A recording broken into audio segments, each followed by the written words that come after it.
Do Christians, hang on, let me turn down the music.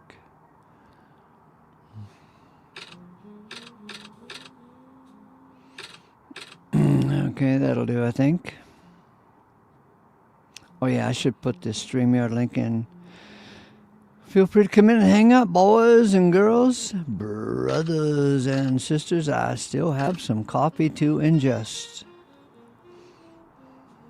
Oh, wait a minute. Let me adjust the audio so I'm better heard. Okay, that should do it.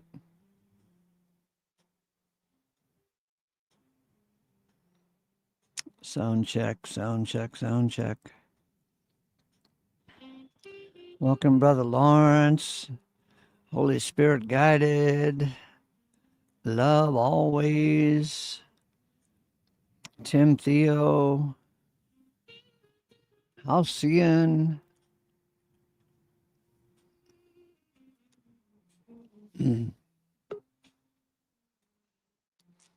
Oh my God. Not you again. Hello, sorry. Are you here to bless our little hearts, or do you just need some attention? A little bit from column A, a little bit from column B. Yeah. Okay, the prodigal meow, welcome, and Saint Tommy, and the ridging stripper. No, the riding road stripper. Oh, whatever that is. Okay. Hello, everyone inside chat. Good to see you.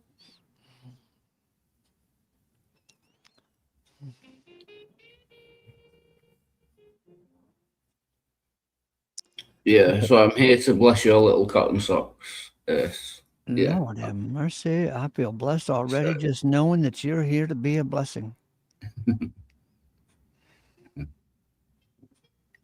Now, what is this channel all about?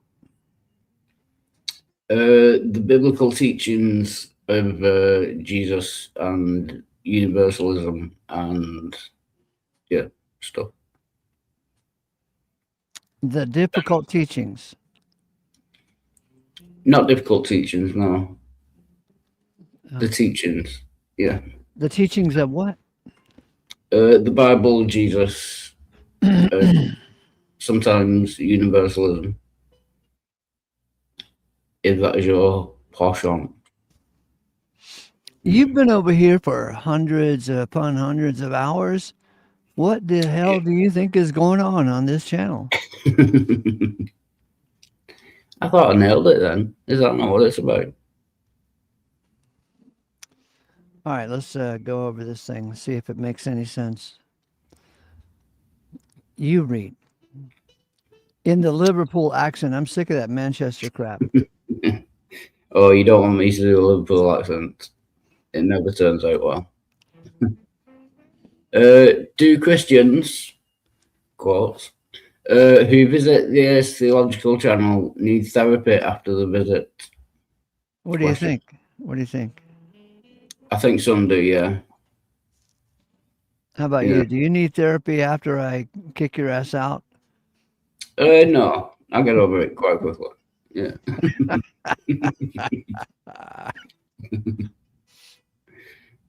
And also, I'm not a Christian, so yeah, it doesn't apply to me. Yeah, you need therapy for other reasons. Yeah. Good morning, Heavenly Father, owner of all, creator of all. What a delight to trust your designs, your operation, your doings. I see your doings. At least I see you more now than I did some years ago. And guess what, Father? I know this too is your doings, and I am humbled. Father, continue to grace me, for these days I am thrilled to grace you. Wednesday, August 5th, 2026. There is so much to do and so much to enjoy. I've got to write and do some dishes. I've got to say hello to some folks because hello is such a powerful word. What do you think so far? Yeah, it's a nice start. Yeah. Mm. 6:19 a.m., 61 degrees now, 97 degrees later. That's warm. Yeah. ACO said, I don't have a free will, said the Christian after busting into the therapist's office last Wednesday. Is that any particular Christian you're thinking of?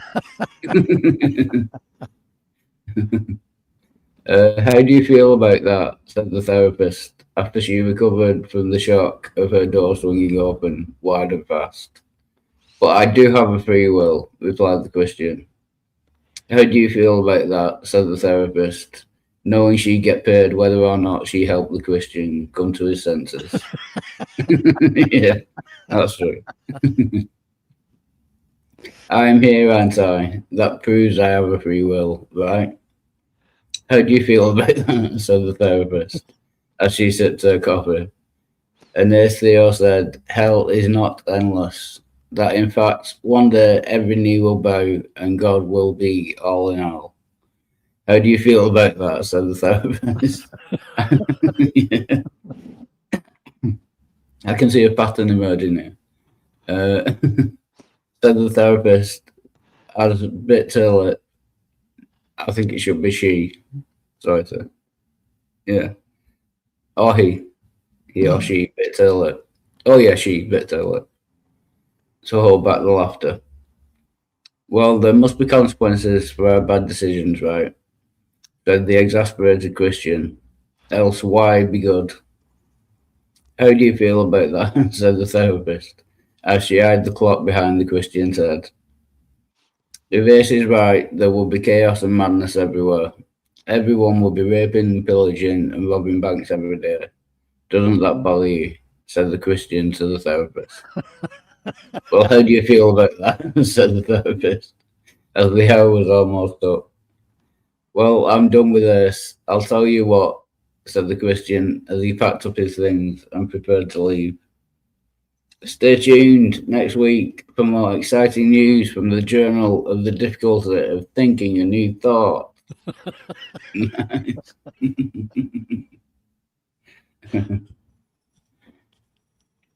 So is this going to turn into like a series?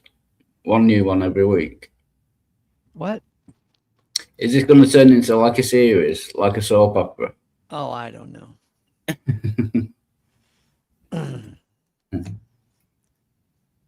But doesn't this sound like a familiar argument? 'Cause Yeah. I actually have had the Christians tell me, if I'm right, there would be madness and chaos everywhere, and people would be raping and pillaging. Stop it, Ace.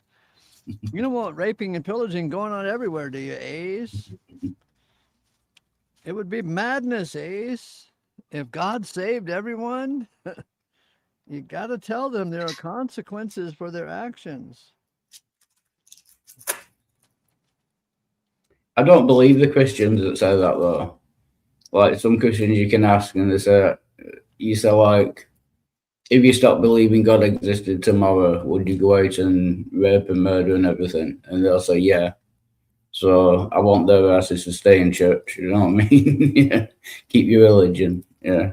But I don't think they actually would do. Yeah. Mm.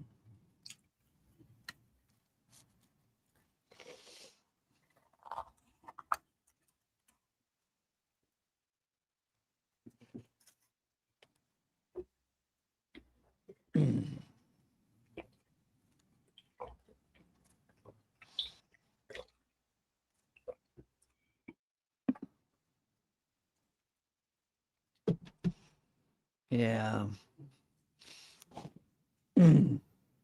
It's just talk. Yeah, I think so. Just talk. Doesn't mean shit. Mm. I mean, how many Christians are all talk all the time, just don't sin, and then they get busted for lying and cheating and adultery and even murder and Yeah. I mean, most recently, old Pearl, she took a sign over to a church, and she was across the street from the church, and the sign said something like, should Christian women obey their husbands? Yeah. And the Christian stole the sign from her. Yeah. That's theft. She was on the right side. She was across the street from the church. It wasn't even church property. Yeah. And they were pissed at her sign. Yeah. Should Christian women obey their husbands? They were really pissed and they stole that sign. Is that a grand demonstration of Christian love? Yeah. Hypocrisy, I would call it. Yeah. Christian love. No, we got to call it Christian love. All right. Because Jill told us words have a wide semantic range. So when you steal something, that means you love, Yeah. right? That's Christian love to steal, a commentator's sign. I mean, So, it was a big old expensive sign, like 10 feet long. yeah. Oh, I thought you meant like one of those sandwich boards. You know what you No, wear around no, your neck. it A was big like the sign. length of a whole table. All right. Like Yeah. a table you might find at a booth at the boat show. Yeah. You ever been to a boat show? Yeah, I've not, no. You ever Oh, you're in England, so you probably go to the doll show where they have little dolls that you can buy. And I've never been to one of them either. I'm how sure they did have them, but I've never been. how did you get your doll collection? I bought it off the internet, off eBay. Yeah. Mm. It's stacking up. Yeah, I've got hundreds now. Mm-hmm. Yeah. All on shelves. I've had special shelves put up all around the bedroom. Yeah.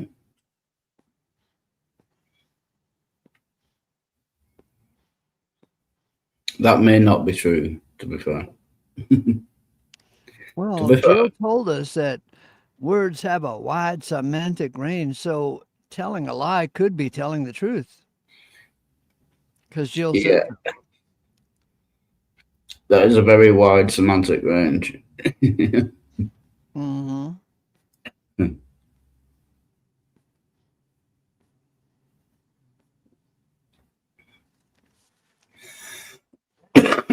Hey, did I tell you lately that God owns you? Yeah, you mentioned it once or twice. Hmm. Yeah, still not happy about it. Yeah, to be I'm honest. happy about it. You're part of his doll collection. Yeah, one of his least favorite ones, just stuck on the end of a shelf. Yeah,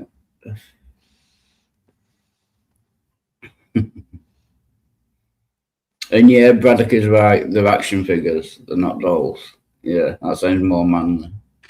Yeah, I like You're a manly man. that.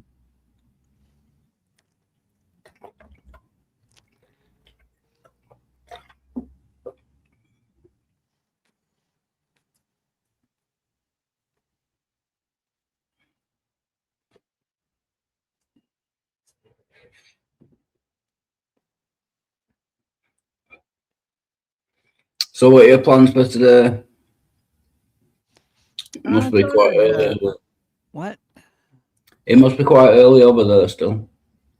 I thought I'd quell a revolution down in Latin America. Oh yeah, just for starters. Yeah, Yeah. no.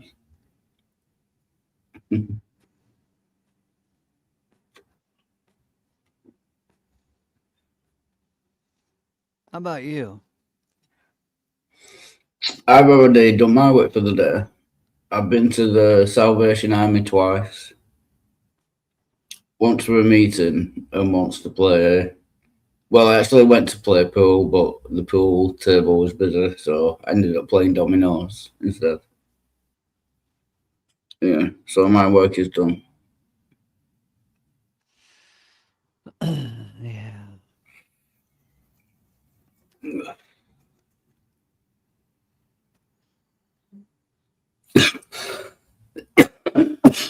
Excuse me.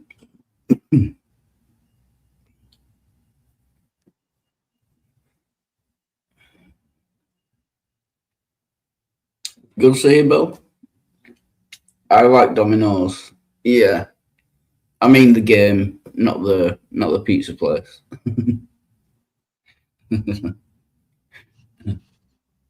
Dude.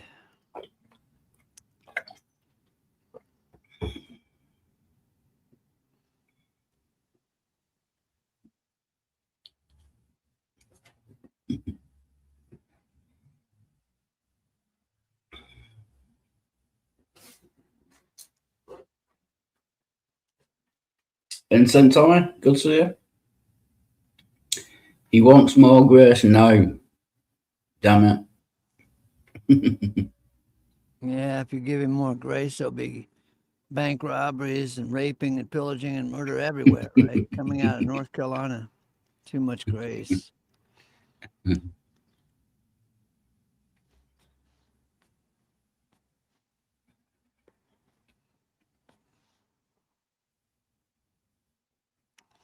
But I'm gonna love you and leave you. Like I said, I've had a busy, busy day, so I'm gonna go and take a nap now.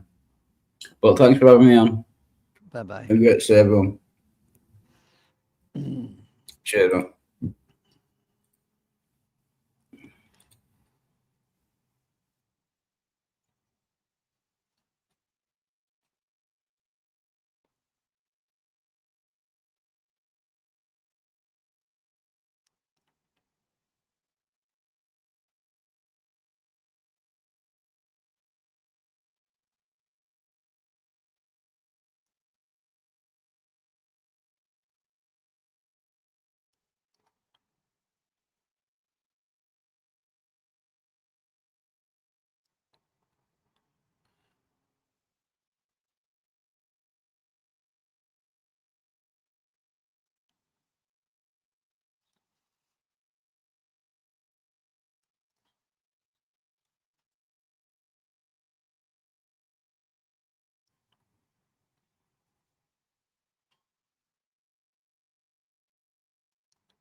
Well, feel free to come on in, boys and girls.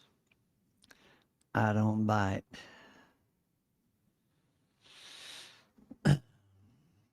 I'm rather harmless. Now, a word from Joel Saladin.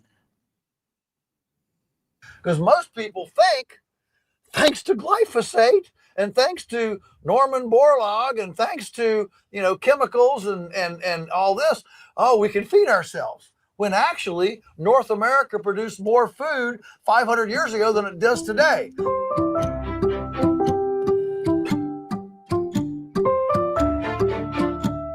It was a shock to everyone in the clean food movement, I'll just say, when President Trump issued the executive order to elevate glyphosate to a brand of national security. In the history of the U.S., there has never been a single brand elevated to this point of national security. It's always been a sector of enterprises. Car companies, you need to start making tanks, or precious metals, you need to start doing this. It's a segment of it's never been a specific brand. So this is unprecedented, this executive order elevating glyphosate to a place of national security. So what happened? Well, what happened was EPA, long time ago, said glyphosate is safe. Monsanto, of course, invented glyphosate as an herbicide and started. So some guy needs some attention here. He says, "Old man, you haven't answered me question yesterday. Are you reading the chat?" Okay, so I missed some of the chat. Go ahead and post your question now because I'm kind of paying attention. What kind of question do you have, Mr. Epistle Mope Pellick? Meanwhile, back to our friend Joel Saladin. Selling it. Well, it takes a glyphosate to a place of national security. So what happened? Well, what happened was EPA, long time ago, said glyphosate is safe. Monsanto, of course, invented glyphosate as an herbicide and started selling it. Well, it takes a while. Nature's very forgiving, and lots of times there's a bit of an accordion effect. You have a whatever, an abuse or a toxin.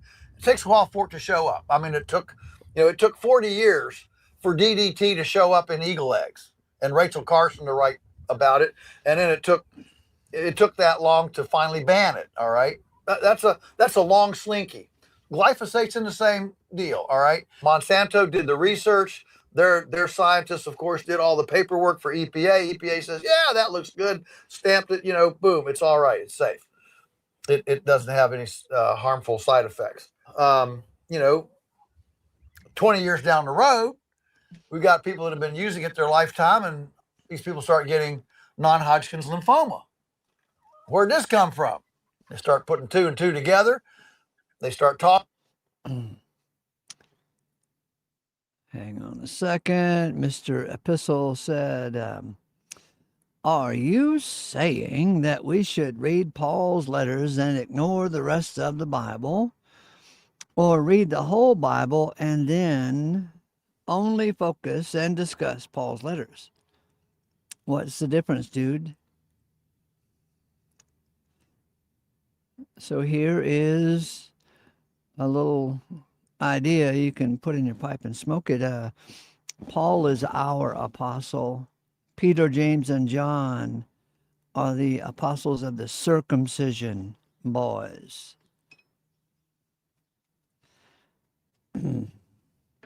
So should you read the whole Bible? Not if you're new to the faith. Reading the whole damn Bible is a big challenge, man. It's got 800,000 words in it, 35,000 verses, more or less. Why don't you, why would you ask this question when yesterday I said it's better to read Paul's letters and ignore the rest of the scriptures because Paul is our apostle and the rest of the Bible is for the Jews. Yes or no? Is that true? If you read Paul's letters and get the hang of it, the groove of it, if you're attune your mind to what is the gospel of our salvation, then okay, go read the rest of the Bible. You won't be too damaged from it. But if you start by reading the rest of the Bible first before you read Paul's letters, by the time you get to Paul's letters, you're going to have a lot of unsorting to do because it's not one unified message throughout the Bible. In a big sense, it's many messages that apply to specific time periods and specific frameworks and specific peoples. God was the God of Abraham, not the God of Che Guevara. God is the God of Israel, not the God of the Aztecs. God does different things with humanity at different times. At one time, the law given to Israel was a big deal in the unveiling of God's doings with mankind.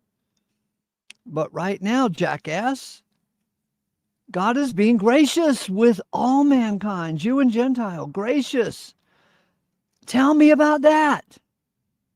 Your question reveals that you want to get into a fucking fight over, I want to make up my own shit. I want to read the whole Bible and find anything I want to, wherever I want to, and I want to use it as a weapon to browbeat you, Ace.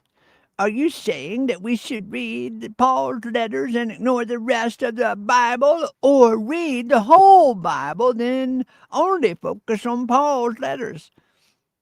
Get a grip, dude. You have millions of Christians and, hundreds of thousands of preachers who say exactly what you want to hear. Go listen to them. Get the hell off of my channel. Read the whole Bible and find shit to fight about.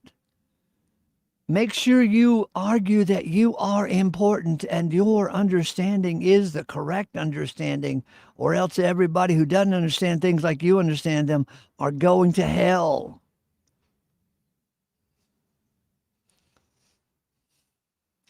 Thank God for Joel Salatin. Let's get the name right. People that have been using it their lifetime, and these people start getting non-Hodgkin's lymphoma. Where'd this come from? They start putting two and two together. They start talking, and wow, what's common? Well, we all use glyphosate. We all use Roundup. So they get together, and lawsuits start. And of course, Monsanto says, well, EPA says it's safe, so we shouldn't be liable for a product that the EPA says is safe. So that was the initial.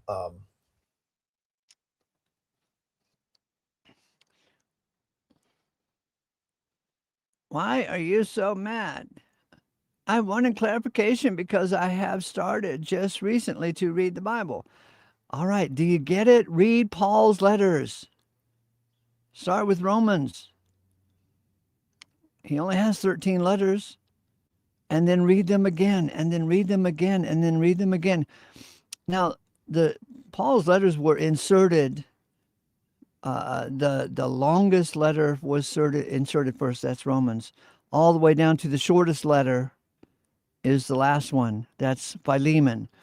So they were inserted according to the printer's convenience. Let's get this long one out of the way, and then this next one.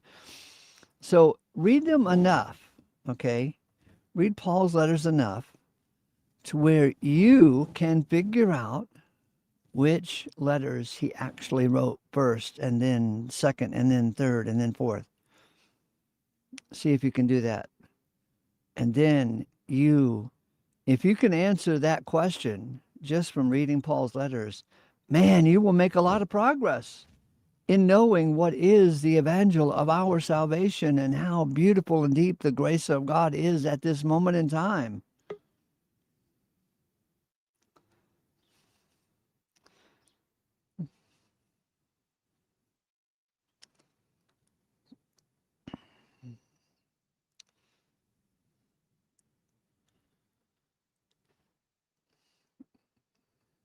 There you go.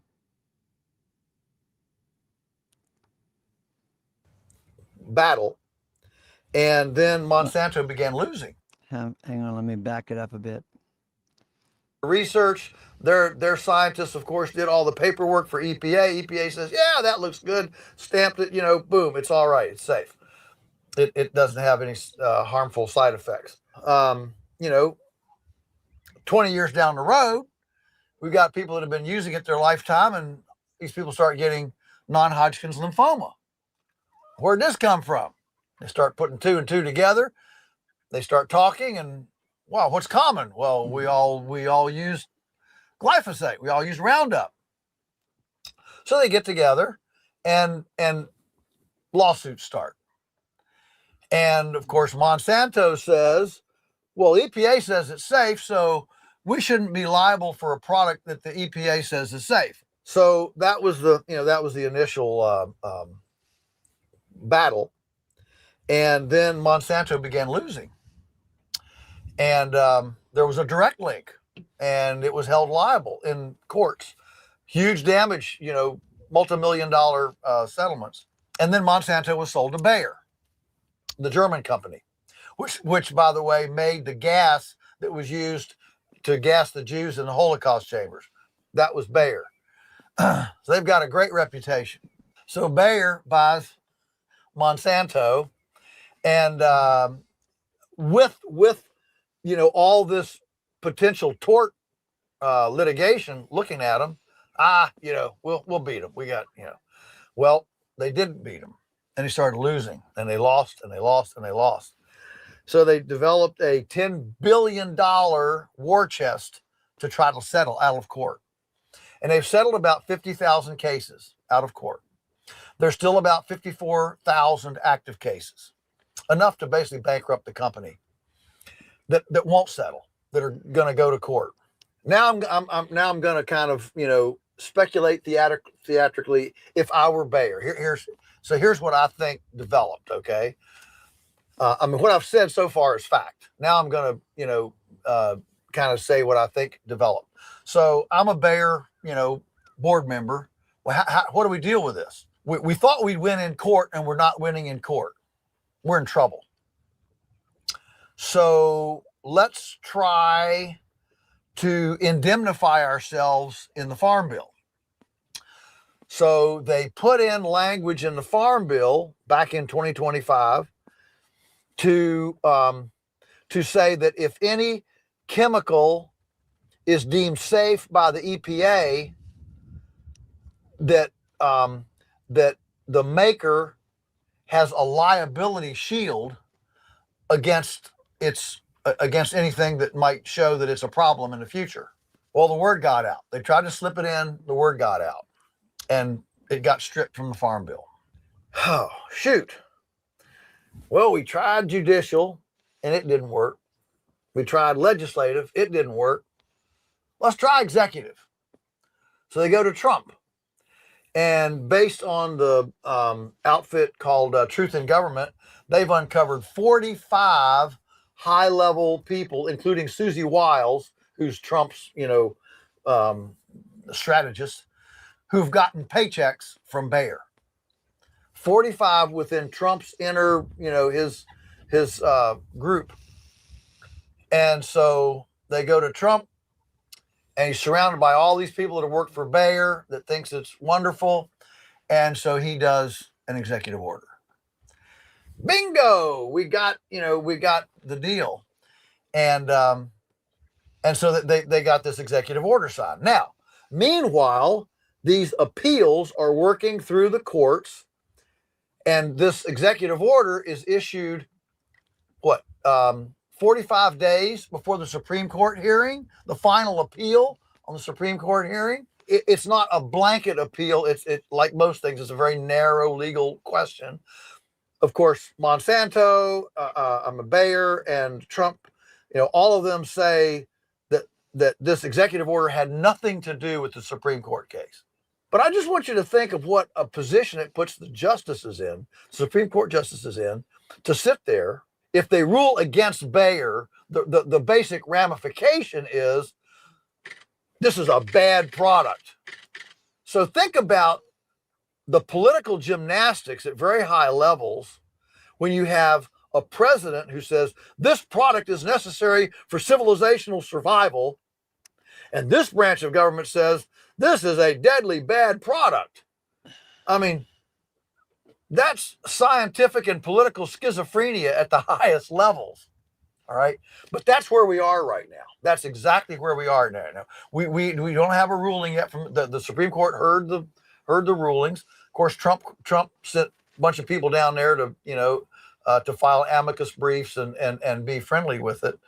But the biggest mistake so far I see in the whole thing has been RFK Jr.'s endorsement of the president's executive order, agreeing this is necessary for civilizational survival. It has nothing to do with civilizational survival. How long have humans lived without glyphosate? It's such a lie. It's ridiculous. And it's mainly used, its biggest customer is Roundup Ready soybeans. Half of the soybean crop in the US is sold to foreign markets. We're producing twice as many soybeans as we need in our country. We could stop half of our soybean production tomorrow, and it wouldn't affect our domestic food at all. Clearly, this is not necessary for civilizational survival. It's not necessary for food security. It's not necessary for any of this stuff. And so what this is farmers who are too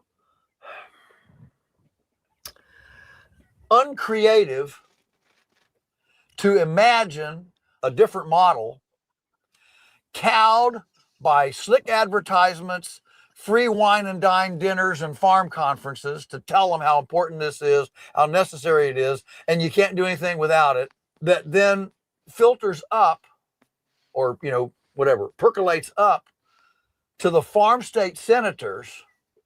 I got this directly from Callie Means. He said that the core of the Republican power in the Senate are the farm state senators: Iowa, Illinois, Nebraska, Kansas, Oklahoma, Texas. And those 10 or 12 senators absolutely control everything regarding farm policy. Well, Bayer, Farm Bureau Federation, the chemical companies, the fertilizer companies, the seed companies, they're the agribusiness, what we call big ag, and we've got big pharma, big food, big ag. I asked, which is worse, or which is a bigger, swamp, big pharma or big ag? I thought it was big pharma. He said no, big ag is 10 times worse than big pharma. And so what we've got is big ag controlling this core of these Republican senators that, of course, is the core for Trump's agenda. And it all works together to create this. Glyphosate is now at the apex of this cultural question. Can we grow food without chemicals? That is the cultural question at stake. And right now, glyphosate is the tip of that spear. And that's where we are in the political scene.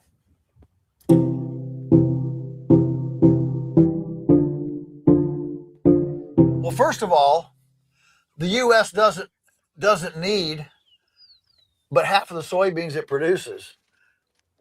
It only needs half the corn it produces. I mean, almost, at least 40% of our corn goes into ethanol. We're not even eating it.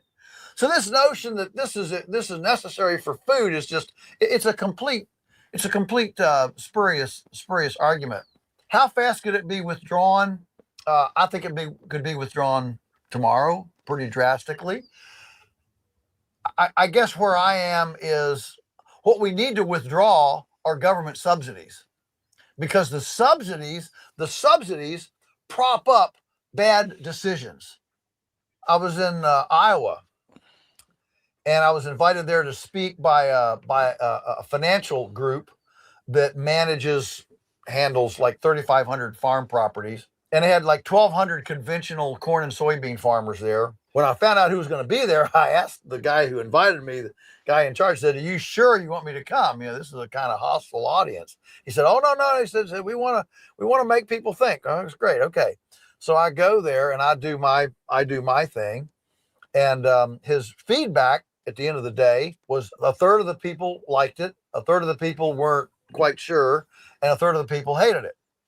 So the next morning, I'm getting ready to board the plane to fly home, and there were about a dozen attendees there. All, we were all leaving, the next morning after the conference. And one guy, grabbed me. He said, "I want to tell you what happened to me yesterday. I'm sitting at so that everybody's in tables of 8, round tables of 8, in this massive big conference center hall." And he said, "Of the 8 people at my table, I was the only one that was really enjoying what you were saying about, non-chemicals and compost and cattle and everything else, to all these corn and soybean farmers, and no subsidies." And he said, "I was eating it up." The other 7 all had their heads down, and they were not happy. But he said, I finally caught a couple of what they were saying to each other, and what they were saying was, "I don't like it, but he's right." Now that's profound.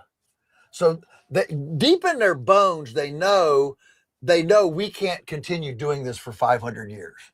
I mean, my question is, what can we do today and keep doing for 500 years? I mean, that's the horizon we need to look on. Like anything, difficulty breeds creativity. And so as long as you bail out difficulty with taxpayer subsidies, the farmers aren't going to get hungry enough or in enough difficulty to look at alternatives. And that's a shame. So the place to start, in my view, is actually not arguing over glyphosate. It's arguing over, does any business in the U.S. deserve or need, in the American free enterprise system, government interference? Period. Farming, cars, we shouldn't have bailed out the banks in 2008. We shouldn't have bailed out Chrysler in whatever it was, with Lee. No. You either stand or fall on your own merits. And when you do that, people become really, really ingenious about their decisions. What happens is, every time we bring in the government safety net, it creates decision deficit syndrome, because you don't have to suffer the consequences of your stupidity. So as soon as people have to suffer the consequences of their decisions, they're going to make better decisions.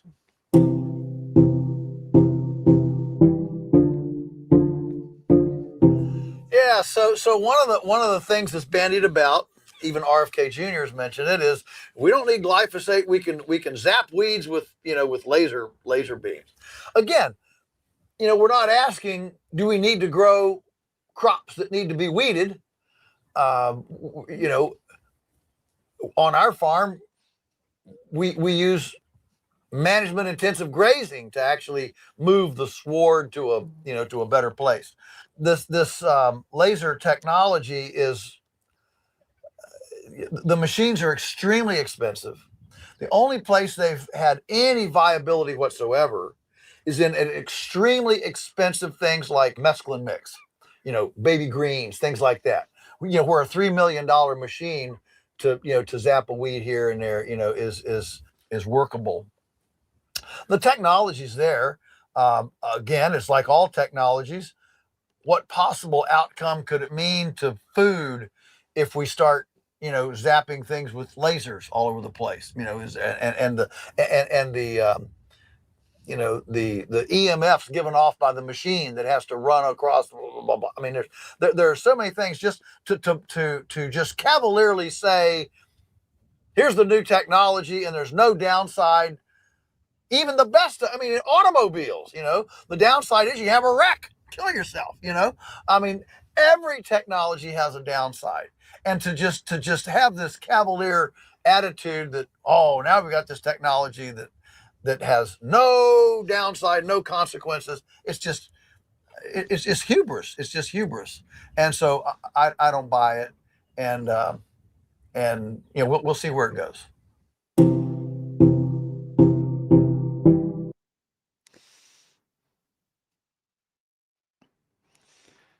So we've got a self-righteous boy here, apocryphal file, 1970, God's elect, right? So, and he made this comment. It says, he's all, somehow, I don't know who he is. You want to come in, apocryphal? Let me put a link in just so you can come in.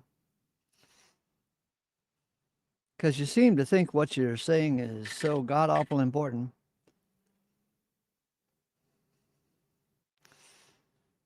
So the power of the Lord's coming is the book of Enoch.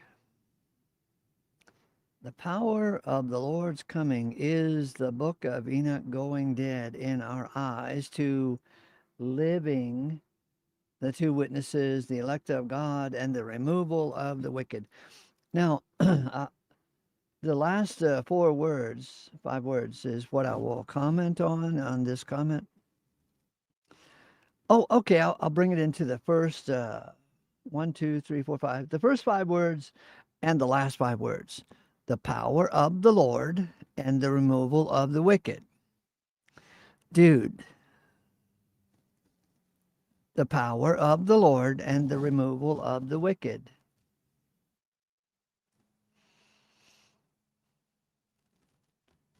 Dude. Everything you've got in the middle here is bullshit. Because the power of the Lord, ...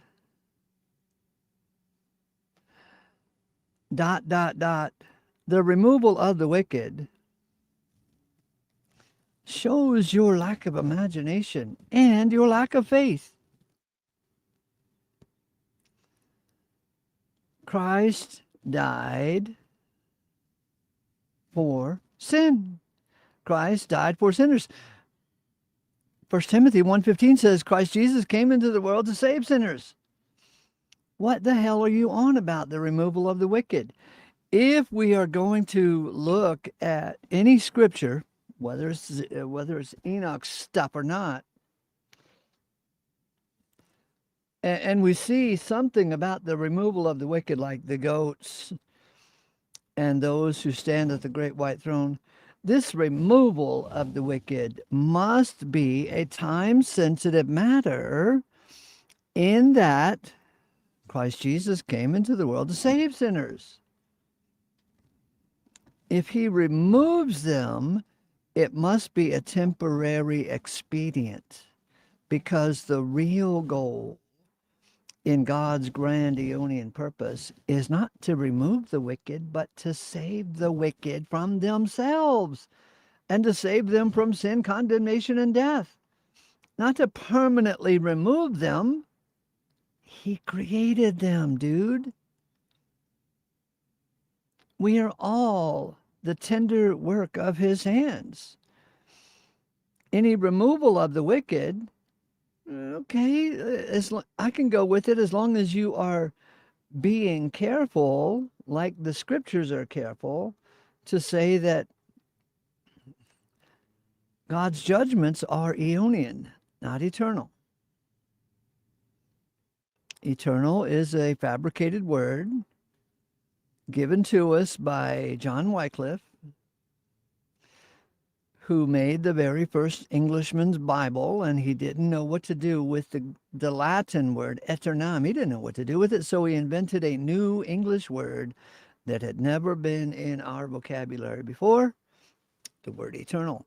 So if you are thinking that the removal of the wicked is an eternal thing, dude, you are not really talking about the power of the Lord. Which is more powerful, for the Lord to destroy the wicked into oblivion, into nothingness, or to change the wicked to be whole and complete and perfected, and to have no animosity and enmity toward God in them anymore.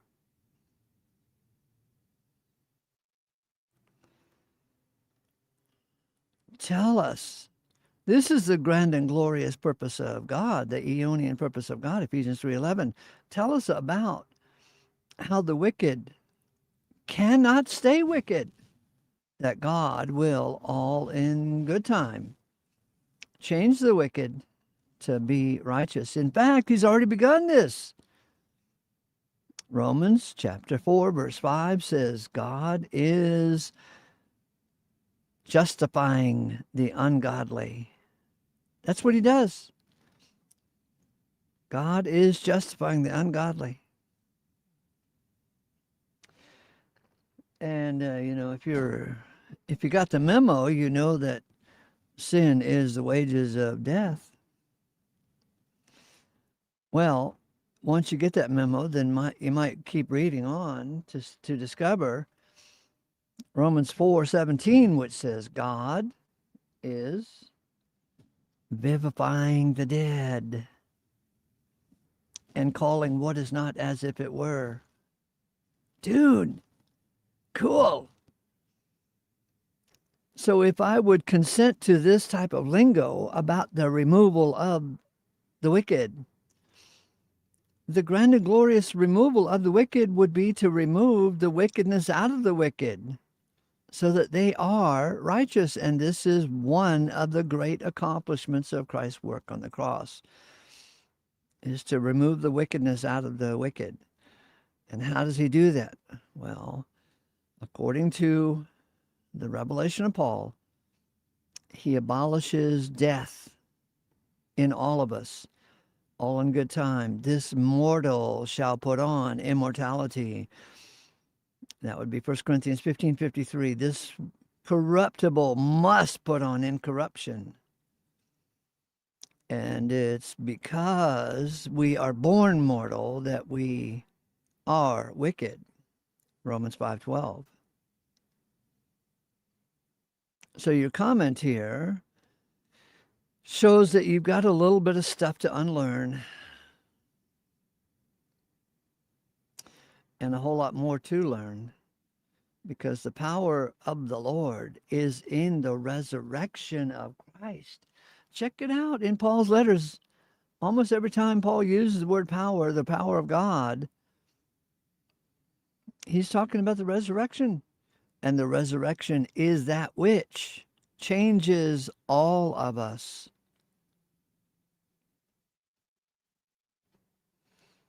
And it has begun. It's not done yet. Not even you are very far outside the circle of the wicked. If you fancy that you are outside the circle of the wicked, oh man, don't delude yourself. Any day now, you could be all caught up in some situation to where you participate in stealing and lying and whatever. Because one of the programs of God is to bring us all to the end of ourselves. Because God cannot be all in us when we are full of ourselves. It's a grand humility. Every knee shall bow and every tongue shall confess that Jesus Christ is Lord, to the glory of God the Father. We got nothing to brag on. Do you think that you are not wicked? Just because you can spot the power of the Lord's coming is the book of Enoch going dead in our eyes. two living, the two witnesses, the elect of God. Now, this is kind of like a broken sentence. I don't know exactly where you're going with this. I wish you would be more clear. But the power of God is in the resurrection. And when God raises us all from the dead beyond the reach of death, man, that changes everything. Nobody will be wicked anymore when the power of death has been abolished, as revealed in 1 Corinthians 15:26. Even the threat of death, when the threat of death is gone, well, there goes the necessity of rulership, authority, and power. Thus, the power of God is coming, and the wicked will be made alive in Christ. They will be made to live in Christ. The operative word in 1 Corinthians 15:22 is zoopoio. Poio is the idea of made to. Zoe is the idea of life, made to live.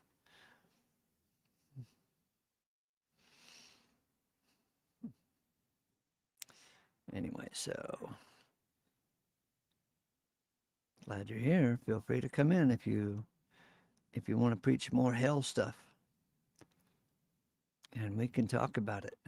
Now, back to our old buddy, Joel Saladin.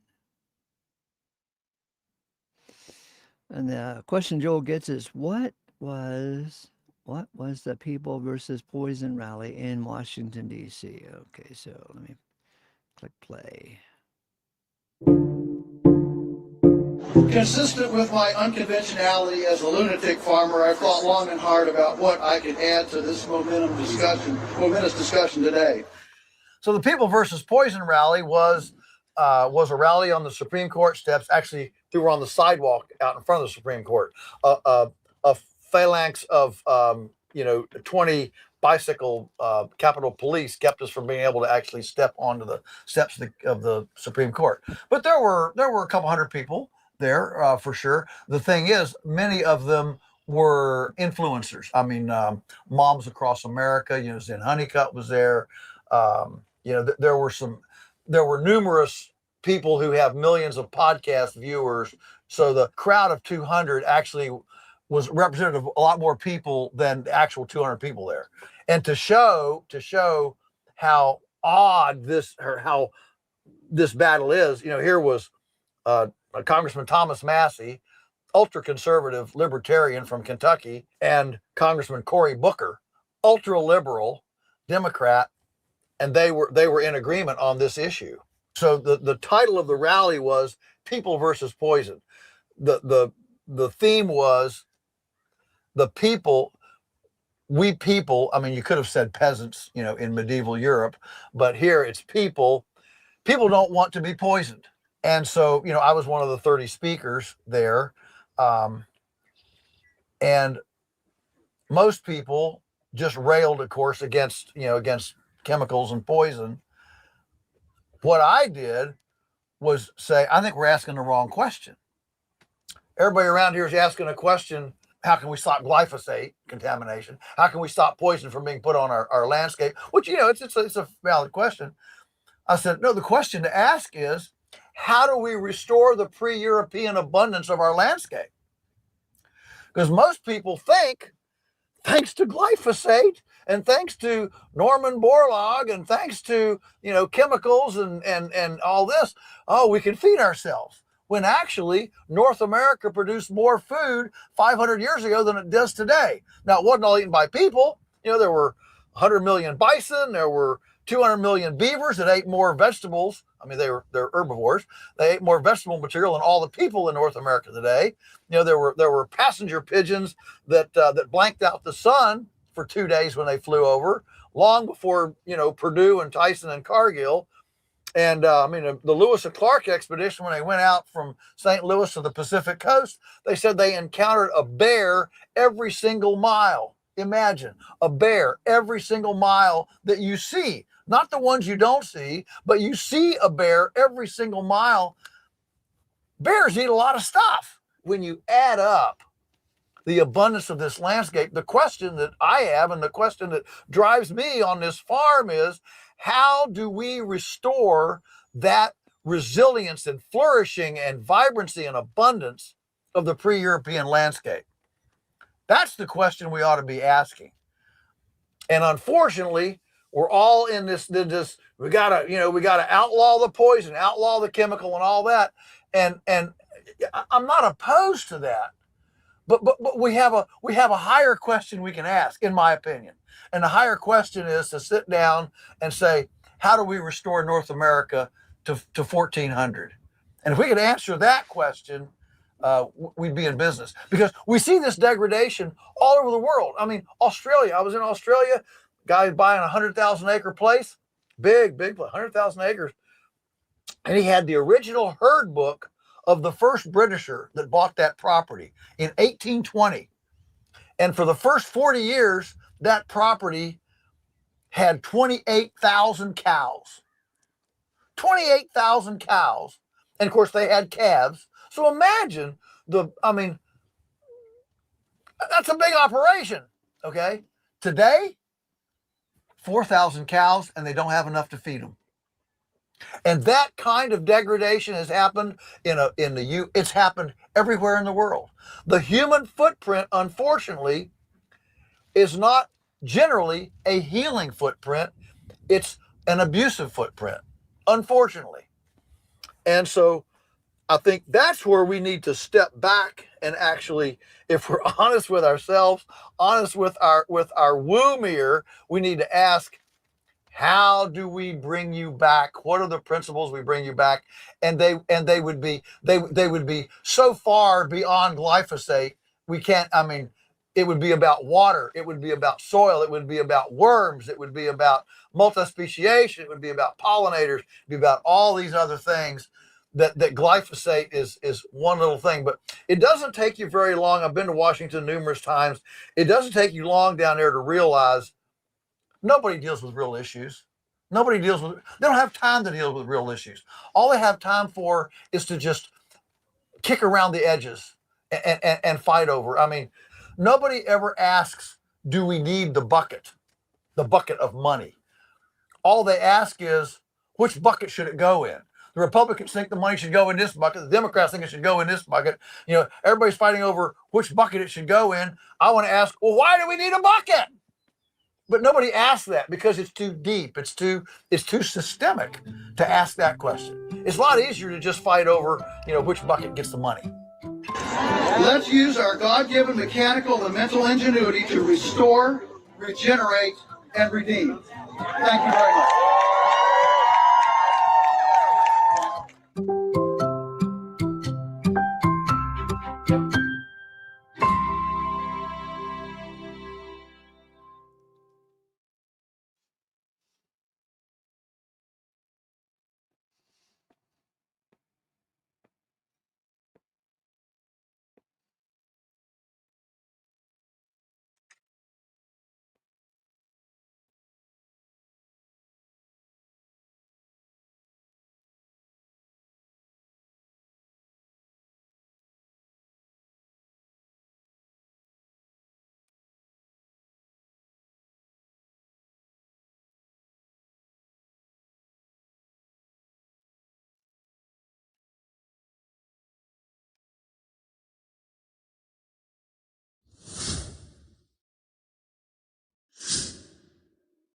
Hi, welcome to another episode of Crime Pays, a Botany Doesn't. Today, I was coming to you from DuPage County, Illinois, in a suburban landscape. And you can see the suburbs can be a scary place sometimes, a place of striking conformity, parochialism, and often spiritual death. And here we are on a little cul-de-sac. You can see they got a lot of nice green lawns around, probably kept alive by a concoction of chemical pesticides, herbicides, and fertilizers. But we're here today to look at one man who's done things a little bit differently. And that would be the author of this book right here, Flora of the Chicago Region.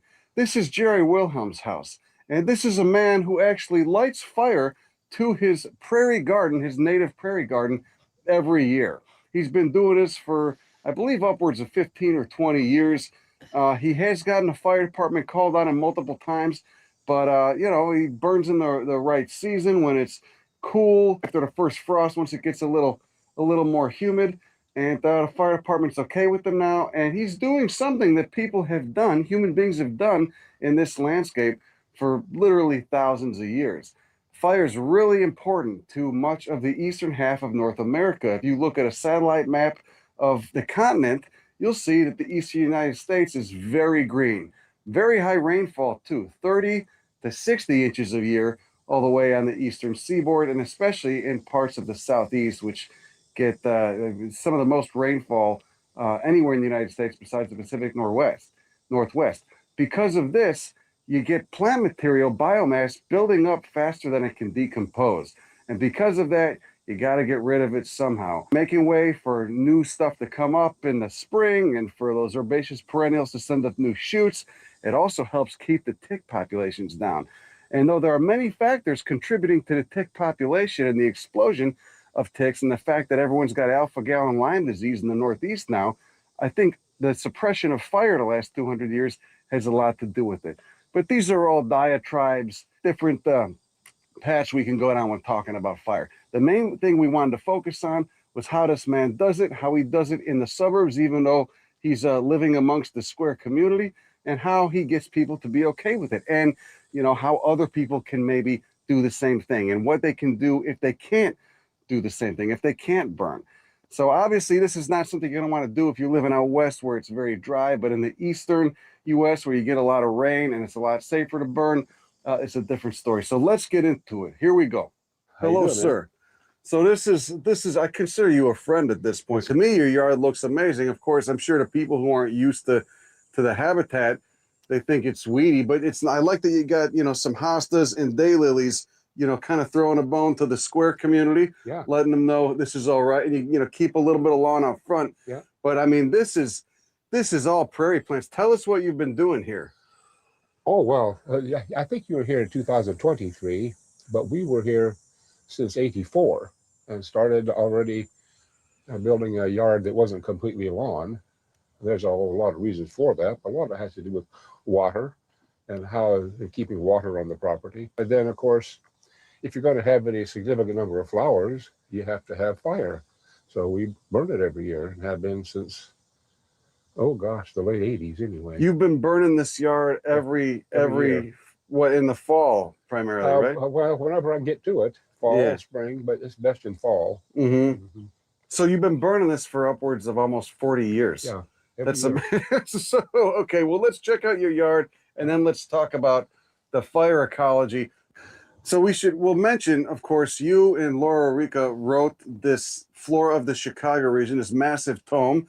It's a dichotomous key with descriptions of all the plants in the Chicago region and a lot of great write-ups, I might mention as well. So you have a background in the flora here. So because of your familiarity with the plants here, I mean, I guess that's what inspired you to do all this. You wanted to recreate the habitats you study in the prairie, especially in your yard. Well, actually, it was in 1984, I was sitting here looking at the rain coming down, very dramatic rain.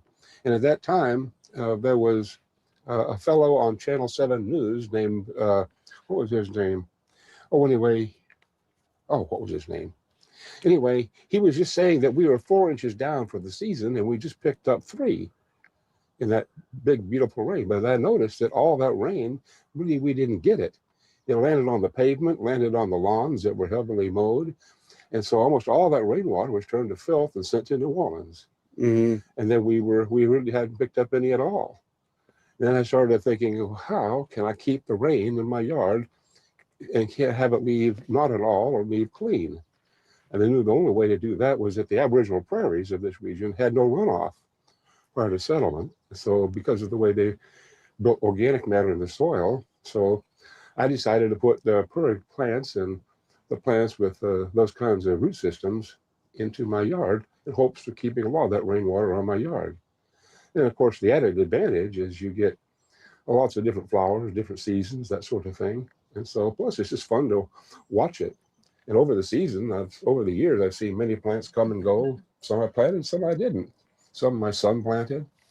He dug a little rain garden out on the west side of the house that takes the rainwater from part of the roof, and so we have very little runoff from our yard except the driveway. And if we can ever afford it, I'll probably have porous pavers put in. Mhm. But that's a bit of an operation. Well, the first time I saw your yard, I was blown away because it was, I mean, I love the prairie. Once I discovered what it was, which was not even that long ago, it was like 10 or 12 years ago. I was living in California. I grew up here.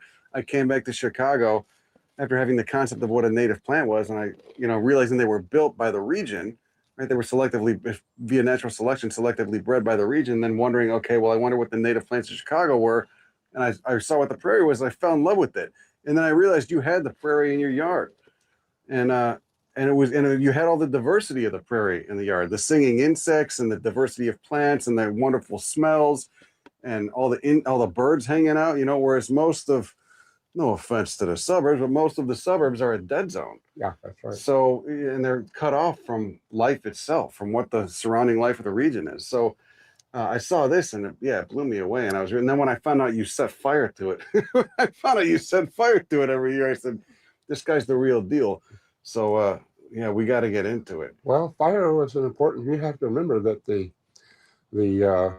people, there was a lived-in landscape prior to settlement. Mm-hmm. The people had to have all resources within walking distance, and so if they didn't burn, they had a whole year. They had to go without many flowers, many medicines, many dyes, many foods. All these things would suffer right around their homes if they didn't burn. So all of the records show, we've done them early.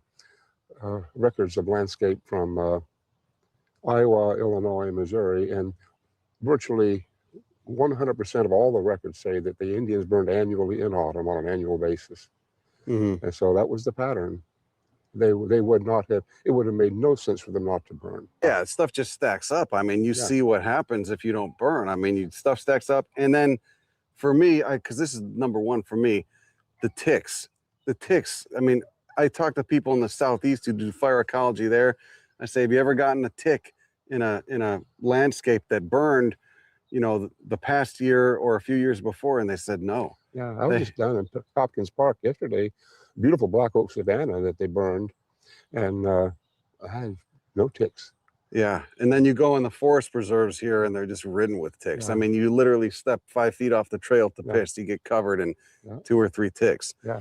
So I think a lot of the mismanagement, the abundance of ticks is due, especially on the East Coast, places like Massachusetts, et cetera, is due to suppression of fire for 200 years and just not knowing how to run the landscape.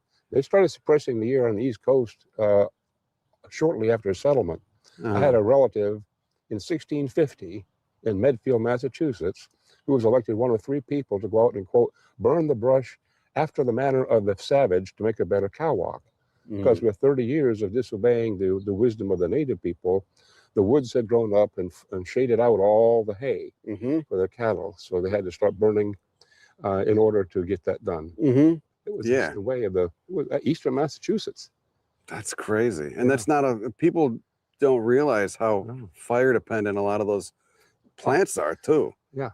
Well, the whole system is dependent on it. Right. The insects. And if you go to where Laura Rorica now does her bee studies, it's almost always, she can only afford time to go to the annually burned systems now. That when she goes to a place that hadn't burned the previous year, the bees behave funny.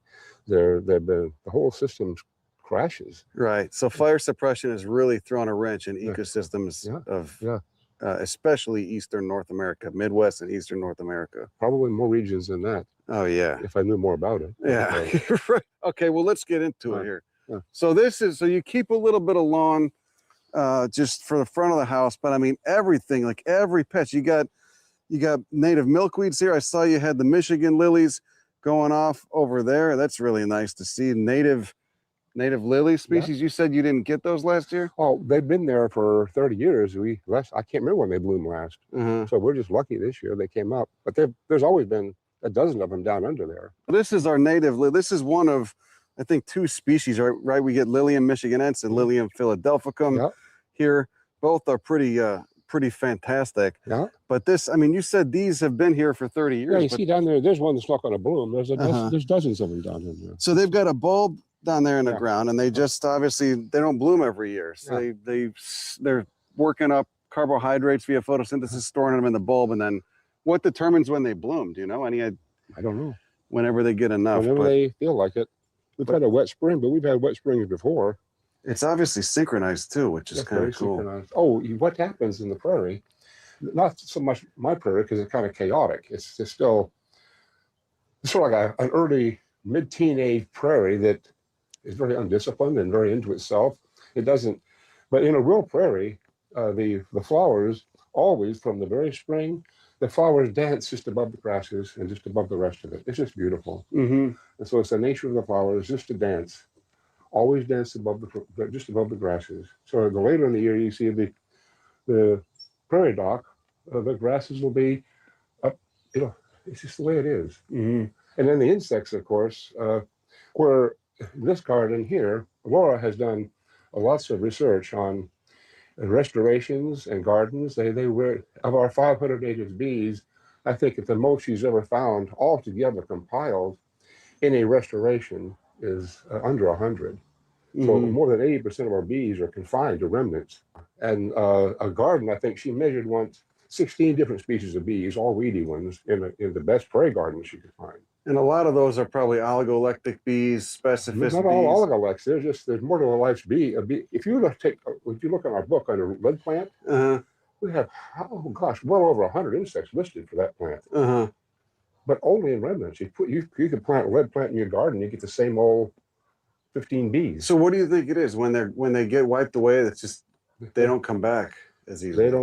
They're not as agile as we think. Uh-huh. And there's more to the habitat than just the flowers. Yeah. They have to court, they have to rest in healthy soil. Most of the damage to, I think, a lot of our soil nesting insects is we've so destroyed our soils. We've lost organic matter throughout the Midwest. Just through plowing and through agriculture? Tillage, yeah. Or tillage or compaction or both. Yeah. And so there's no home for many soil nesters. Yeah, when you look at a satellite map of a lot of the Midwest, especially, it's just divided up into squares. It's all agriculture. Down under 2%. That's crazy. And of course, when you have that little organic matter, you also have no water can go in. Right. And so when water can't go in, water can't reach that average daily temperature where it's constantly 55 degrees Fahrenheit. Mm-hmm. When there's water in the soil, that water, you now have basically a heat pump. The whole soil has to change temperatures very slowly over the course of the season and lose temperature very slowly. Mm-hmm. So insects can't handle the sudden temperature changes that occur in a soil that's lost its water column. Yeah, the water mediates the temperature. Water mediates the temperature, big time. Right, yeah. And so since all insects and plants are ectothermic. There's so much stuff to think about that people don't realize and especially for a big one for me, you're talking about, preventing runoff. The infiltration of rainwater is completely dependent on the roots being there and going down and breaking up. It makes it like a sponge. It makes the soil like a sponge as opposed to a brick. Right, but it's not the deep roots of the prairie that go down like that. What makes the water in the soil is as soon as water physically gets in the soil, it moves laterally, according to Darcy's law, from that boundary to the next boundary. Mm-hmm. So water is always moving laterally. It can only do that if you have organic matter or organic rich soil, and that's created by the fine roots of the grasses, the bunch grasses, which turn over every 3 years completely, generating organic matter. Mm-hmm. And that organic matter, just like the fine roots, just like the capillaries in your flesh, bring moisture throughout the soil. And of course, when those roots are dying, what is the byproduct of decay is CO2 and water. Mm-hmm. So in a healthy soil, where you have healthy grass roots, bunch grass roots, there's constant water being generated. Just the way tea generates in a worm composter at the bottom, mm-hmm. in a healthy prairie, that tea is throughout. Mm-hmm. And building you that heat pump that I was talking about earlier, mm-hmm. if you will. Now, what we have all over North America mostly is the heat pump's broken. The soil can get very, very hot very quickly. Right. There's no water to There's no mediate water. the temperature. It's There's no water to mediate it because everything's been scraped off of it. scraped off or compacted, Uh-huh. or oxidized. But as soon as you till the soil, you oxidize it. Mm-hmm. So Purdue did a study back in 1980, 1990 of land that was in the CRP, the Conservation Reserve Program, for 10 years. It accrued about a ton of organic carbon per acre per year. But within 90 days of tillage, after it came out after 10 years, they were back to net loss. Mm-hmm. 10 tons of organic matter was Man, lost. tillage is nuts to me. I mean, when you go through the Midwest in the fall, it looks like wildfire season. That's all soil. It's all It's not smoke. That's just soil particles just being. oxidizing and blowing away. It's insane, man. No, the only solution long-term to food production in America is for people to grow vegetables in their neighborhoods, Uh-huh. and then grains out near the towns, and then grazing land throughout. We should put a lot of that corn and bean land back to tall grass Yeah. and feed bison and elk and eat more meat Yeah. grown in the grass bed. Yeah. You would do bison instead of cattle. Bison, elk, whatever. Uh-huh. So let's look. So this everything here. What is this? What is this mostly? You've got solidagos Well, in here, asters. Well, this is Helianthus pauciflorus Mhm. and Helianthus hirsutus, which is right. That's right there. This is New England aster. This is New England correct? aster, just Yeah. starting to bloom. You know, a lot of Indian hemp. Uh-huh. It calls Indian hemp because it doesn't look like marijuana, but it has cordage like the hemp. They used hemp, in the days. Oh, so it was used as a fiber plant. Used as a fiber. So what's interesting to me is there are so many. I grew up hearing that stuff like this was weeds, which is insane to me. I couldn't think of a more insane and deranged take on nature is looking at this and saying it's weeds because it doesn't flower all the time, or not knowing that there's a seasonality to it. Yeah. I meet people all the time that don't realize everything flowers unless it's a fern or a conifer. Have you had any pushback from? Did you have pushback from neighbors at all? Some who were just years didn't get ago, it? but not so much now. Now people are pretty chill. I mean, this Pretty is chill. really common in the Chicago area. Thank God. And they used to give me a hard time for burning, but they don't anymore. Uh-huh. Yeah, so how did you start? How did you start the burning? Let's With talk a about match. that. No, I mean the whole, because this is not look like a burn friendly neighborhood. No, it wasn't. It doesn't look like a native plant friendly neighborhood, even though I'm sure a lot of people have actually I shelled remember I out. kept getting. These people here don't live there now, but they used to live there. They would call the cops, Mhm. and the cop would come over and say, "We've had a complaint that you're burning your yard." And I said, "You have to stop." And I said, "Okay." So I said, "But what if I had a complaint that my neighbor's mowing their yard, 26 times a year? Bothers the heck out of me." He looked at me kind of funny, like, Right. "Well, I guess that just doesn't count as a complaint because everybody does it." So anyway, our culture doesn't know how to deal with fire. The native people thought of fire altogether different ways. Their language included different words. The prairie on fire, for example, was Majirdawa in the Potawatomi. That was the prairie on fire. Fire, when you had to start it, when you tried to start it, had Ishkoda in it. So different concatenation of phonemes. So fire to us comes from the German word das Feuer. We take all that baggage, cultural baggage with us. And so our people don't understand fire at all. Whereas we don't understand it's a necessary part of life. Of a healthy system. Yeah, really. So And even this, you see, this lawn, 26 times a year, you're mowing off solar panels, which means you're depriving the system of a root system. Mhm. Because That's why the roots are so short. I tell So that in short and presentations compact. I give. Yeah. The root to shoot ratio, the shorter you keep the leaves, the shorter the roots are going to be. That means less infiltration of water and more runoff. Yep. Agramonia, what'd you say? Rhipocephala, one of the agrimonies. Mm-hmm. And there's a lot of, under here, there's trilliums and because we used to have a tree here. There's trilliums, there's trout lilies, there's all sorts of spring. Oh, wow. sedges. So you still got all those spring ephemerals here. Yeah. Yeah. Well, so mass diversity, but seasonality. This is going to be lit up with golf ball sized pink flowers Oh yeah. in the early fall. Yeah. The opossums blooming now. Lots of insect diversity. That's the other thing too, is, assuming all insects are bad, not knowing there's good and bad insects is another part of the broken system, like the mindset of the broken system. And I mean, I just saw hummingbirds coming by, dragonflies, cool butterflies. You've got so much diversity in your yard. That's the stuff I want to be around. That's the stuff I love to see and photograph and learn about when I'm in a remnant prairie. Yeah, this isn't a remnant, never will be. Once the prairie is gone, it's gone. If you want to see the best restoration on earth, you have to go to the Martin Arboretum in Schulenburg Prairie right now. Yeah, I've been there. That's great. And they burn that too. Every year. Well, there was a couple of years they didn't burn. God knows what gets in the bureaucracies, but I think they're back into the annual fire. Yeah, with Botanic Gardens, it's a toss-up, but Morton seems to be pretty on top of it. That was Ray Schulenburg's legacy, for sure. So what is this Aesculus over here? That's Aesculus glabra, I think, or parviflora. I can't remember now. Yeah, it's the bottlebrush buckeye. Is this where's this native to? Ohio, Midwest? Yeah, along the rivers down south. How tall do they get? That's about it. It gets a little taller. Yeah. But it's just here for a little. See, we had these neighbors. And so we wanted to kind of, I don't know, it's kind of, you have to deal with everybody around you, you know. But it was kind of like, it's a flash of color in July. You see? Yeah, it looks great. It looks great. I saw some of these planted down by Lake Michigan. Yeah. In the city. Yeah.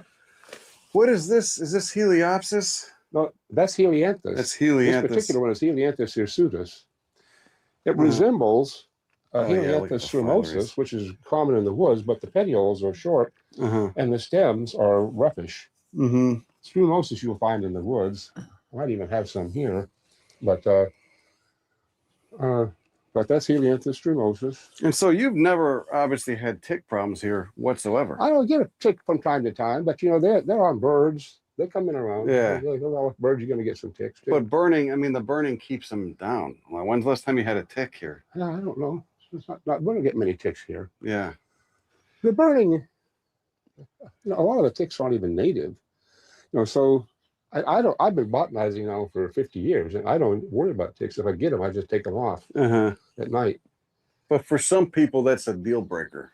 That's what, they're freaked out about it. People are afraid of anything that they don't know, don't understand. And all I hear is what the mass media just gets everybody all fired up about being afraid of everything. And so fear sells, yeah.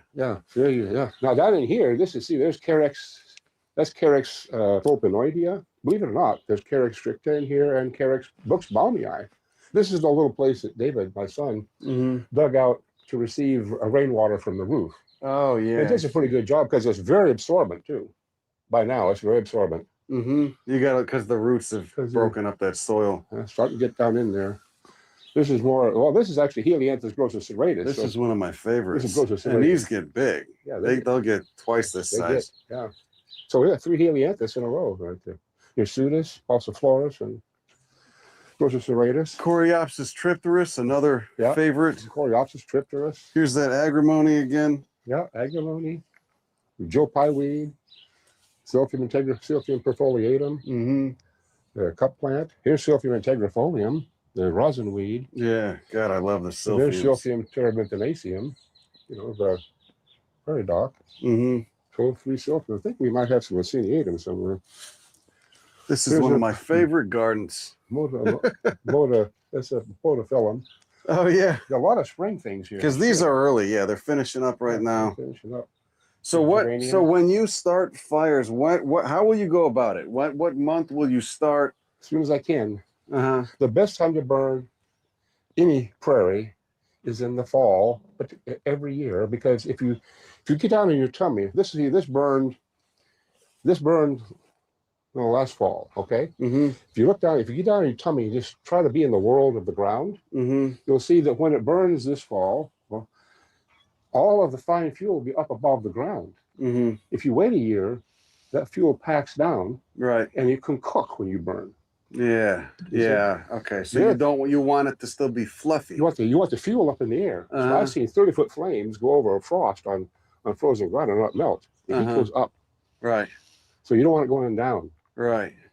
The other thing is, when you let it pack down, and particularly for a couple of years, let the grasses and the stems get packed down over each other, when that evening dew rests on the on those stems, they evaporates off. Mm-hmm. In the prairie where you burned every year, that dew of the spring and early summer, all that can accumulate on those standing up grass leaves that are bringing up 55-degree temperature water, and it condenses on those leaves and works its way into the soil. So there's two additional sources of water for the soil besides rainwater. Mm-hmm. There's what you get from the dew, which is huge, actually, hard to measure, but I know it's big because I've seen papers on it. And then there's, of course, the constant production of water you get in a healthy organic matter soil. Mm-hmm. The tea that you get in a worm compost or your mulch pile, right? But like if you don't replace, you have to replace that mulch from time to time, otherwise it completely burns down. Right. All that water means it's gone, Uh-huh. and then you have to replace it. Here, the replacement is the fine roots of the grasses.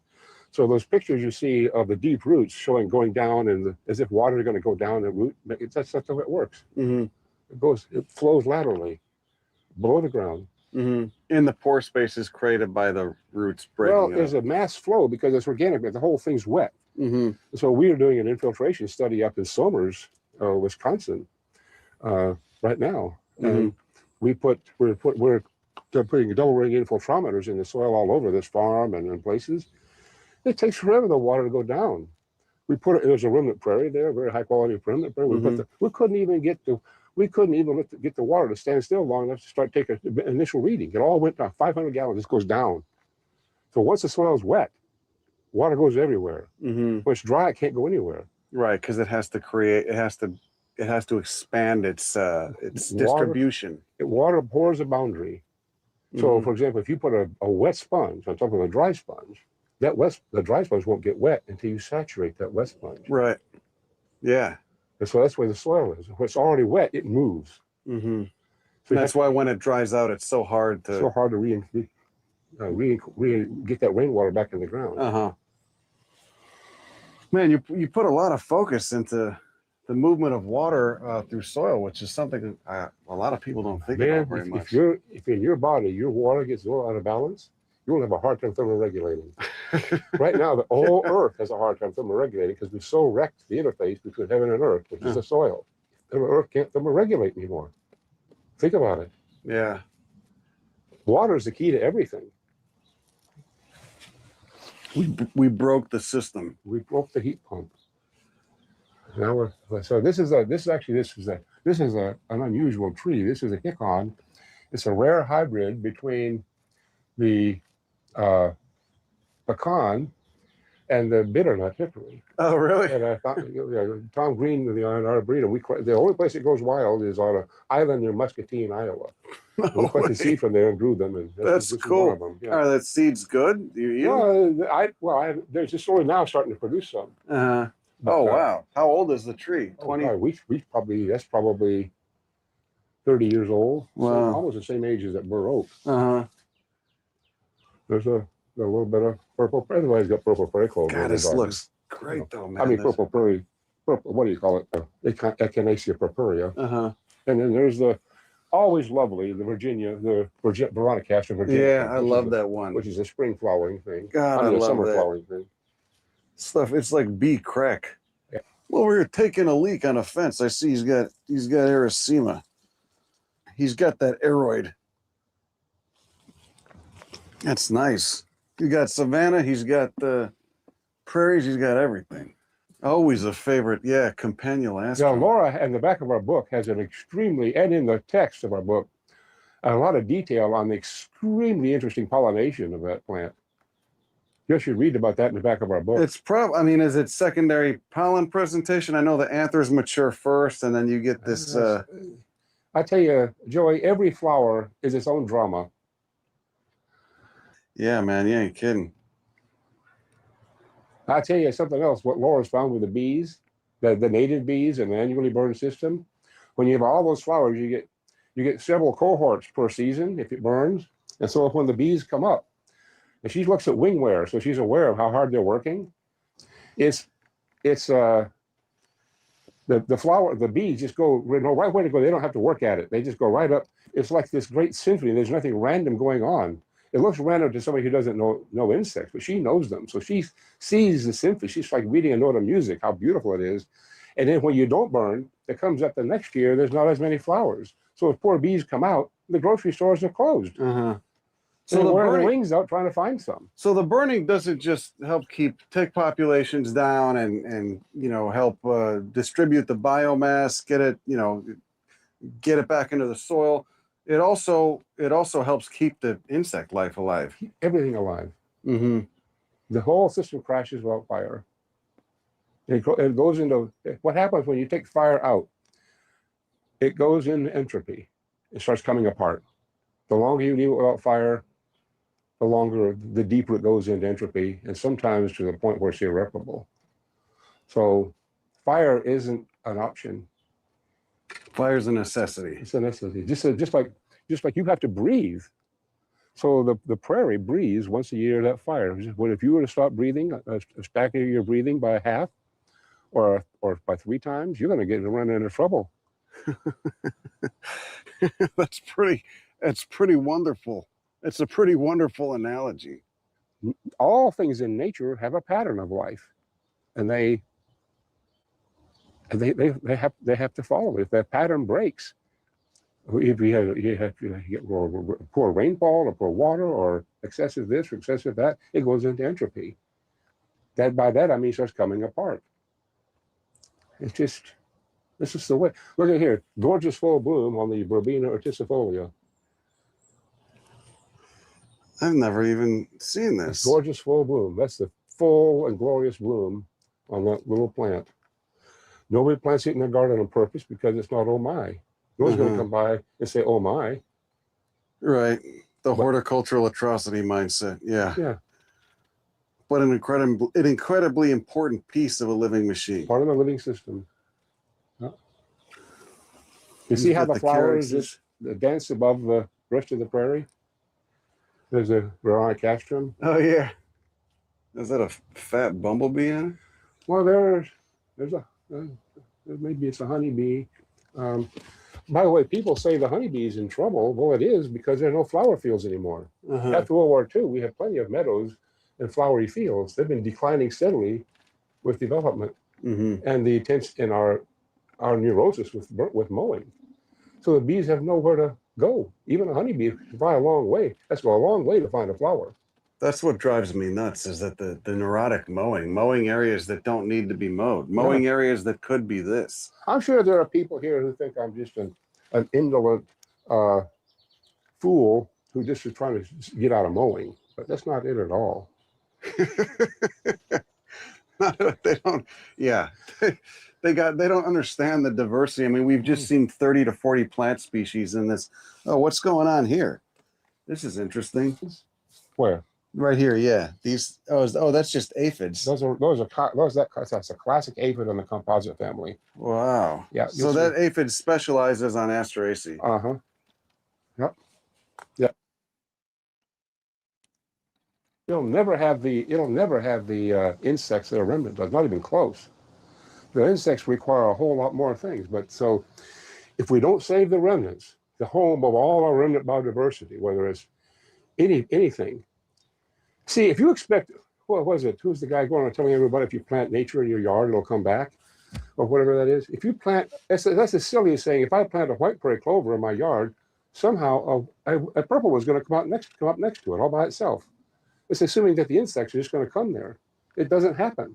You have to save the remnants. So our generation, Joey, needs to deploy great armies to identifying and preserving what little remnants we have left. Otherwise, there'll be no germ material out of which to build them tomorrow.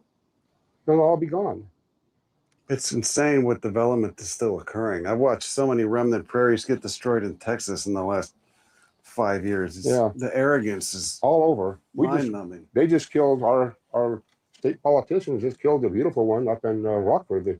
You probably heard of the Velvo Prairie. Yeah. I was trying to get up there before they did that, and I couldn't make it. Unforgivable in 2025, but it was then. Not knowing what we know about the health of our world, to kill one of the last of the little remnants of germ memory of life in Illinois. Right, to build an Amazon warehouse that could have gone anywhere. An Amazon shipping warehouse all the dead agricultural land, and they had to put it there.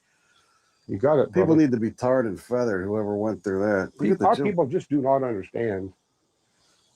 There's a lot of Carex pennsylvanica in here. I didn't notice aphid specializes Yeah, it's in on our book. Asteraceae. I'll find the name for you. I can't remember it. Laura would tell you in a heartbeat. But yeah, that's on the Helianthus. This is probably Hirsutus. Mm-hmm. Yeah, this is Hirsutus. It's a variety Trachyphyllus. It's not the same Helianthus hirsutus that grows in Southern Illinois. Mm-hmm. Different ecotype or what? A different variety. Uh-huh. The other one, the one that grows in Southern Illinois, is notably bristly pubescent. Here's this Smilocynus stellata. So getting this stuff in, how did you do it? Were you just scattering seeds? I mean, did you plant any? Did you hand plant any plugs or anything? Or? Just a few here and there, but mostly just scattering seeds and then burning and see what comes up. Uh-huh. If you here's the thing: if you hand plant a plant out in here, what gives me the knowledge to know that that's where that plant wants to grow? Uh-huh. That's pretty arrogant when you think about it. So we'll put the seeds in and let the spirit of each place decide who's going to grow there. You have this beautiful philosophy that I was completely unaware of until I came today. I mean, we did a podcast together a few years ago, but what you're saying is pretty deep. I'm really feeling it, man. By the way, this is Heliopsis. Okay, here we go. Here's Heliopsis. I love how you can see the aphid and know that it's Asteraceae before you even see the flowers. Just because knowing that, I just learned that actually. Yeah. I mean, most insects specialize on a family or genus if they're. Yep. Who is this? Thalictrum or something? Yeah, that's Thalictrum. This is Thalictrum. This is Dasycarpum. Mm-hmm. Mm-hmm. We also have Irtrillium recurvatum. Wind pollinated ranunculaceae. Uh-huh. Well, it's dioecious too. See, these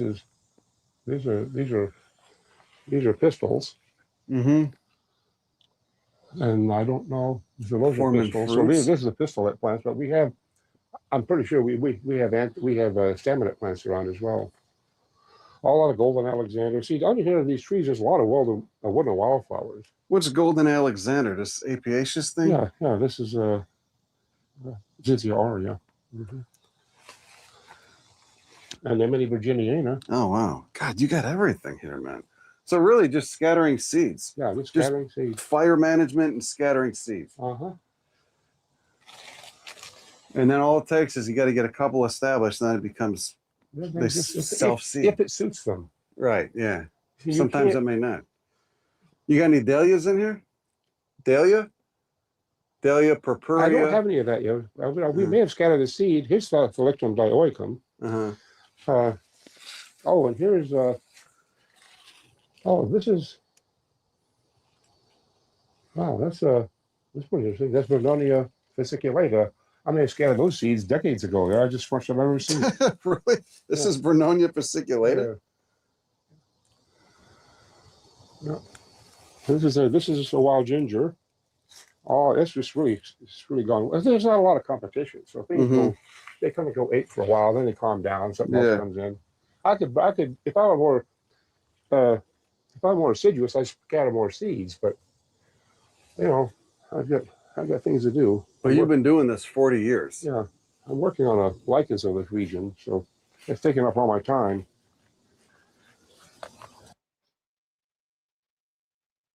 So, Jerry, we're taking a little break, having a water break. Well, tell us about, in terms of burning, how you actually go about it and what conditions you need so that other homeowners may also go about lighting their suburbs on fire. Well, you have to, first of all, you have to have a fuel. You have to have mostly grasses. It's hard to burn just forbs. And so you need the grasses. You also need the grasses, as we mentioned earlier, for the soil organic matter to develop. And then you have to wait till the wind is just about right. You want your humidity at least to match your temperature, or even a little bit lower. What do you mean by that? So let's say you got 50 degrees temperature. You want probably 50 degrees Fahrenheit or less. I mean 50 degrees humidity or less. 50% humidity. 50% humidity versus the temperature. Mm-hmm. And you don't want to get so low that you can't control it, but You don't want it to be too high where you can't catch it either. Yeah, yeah. If the humidity's too high, it's not going to go. You go out there with a flamethrower and it's not going to go. So you have to have something to get used to after a while. And you keep a hose on board. What would you recommend to people who are just starting? Create a fire break, maybe. Keep a hose on with a sprayer. Make sure there's nothing, no large trees around. That it's not too dry. Wind, humidity, all these things that are important to consider. Now, I went around that shagbark hickory that's growing in that front little prairie with all the Carex normalis. And I went around that, and there's also some. So I don't want the fire to burn into that quite yet. But I just keep a hose in case it just gets a little ahead of me. Hickories are fire adapted too, right? A mature hickory. It is, but getting them going can be tricky. And so that would grow from seed. Yeah. But you just need to. What you don't want to do is cheat yourself on grasses. You need a fuel that carries, and then so you plant your fuel, and then you start working flowers into it. It's however you want to do it. Maybe start off with a small spot. Maybe just like the neighbor over here, Kevin Flynn. He just burns right under his bur oak tree and his Kentucky coffee tree. You got your neighbors burning now. Yeah. That's terrific. So when you say grasses, start off with some Sorghastrum natans, Andropogon gerardii, maybe some little blue stem if you got the sun for it. Yeah. Let those go. Would you recommend people burn their first year establishing a native plant garden, or wait a while? You can't burn it the first year. You can burn it the first year. You can't unless you've planted plants. Oh, there won't be enough. There won't be enough fuel. Right. But if you do seed, it's going to take usually by the end of the second year, you can get a fire going. So tell me, what are we looking at conditions? Like maybe an overcast fall day after the first frost? The first day, the Indians burned the first day after the first day they could, which was usually after a hard frost. It wasn't necessarily going to be the best burn, because that's like right now, if you hire a contractor, you're going to put on the specs that you got a 90% kind of cold, coverage or whatever. If the system will carry a fire, that's when they burned. And then they weren't doing it they were doing it to open the land. And of course, what they did, they would open it early like that, and there would be some green come back at the end of the season, at what they call the Indian summer. And those bison with the big snowplow heads could work under the snow and find something to eat. So stuff would re-sprout that quickly even before the season was over. Yeah. Wow. If you burned early enough. But you can't burn too early, it won't burn. That's why if you burn every year, there's no chance that your prairie is going to burn too soon, because it won't have the fuel. You have to have the dry fuel, and it should be above the ground.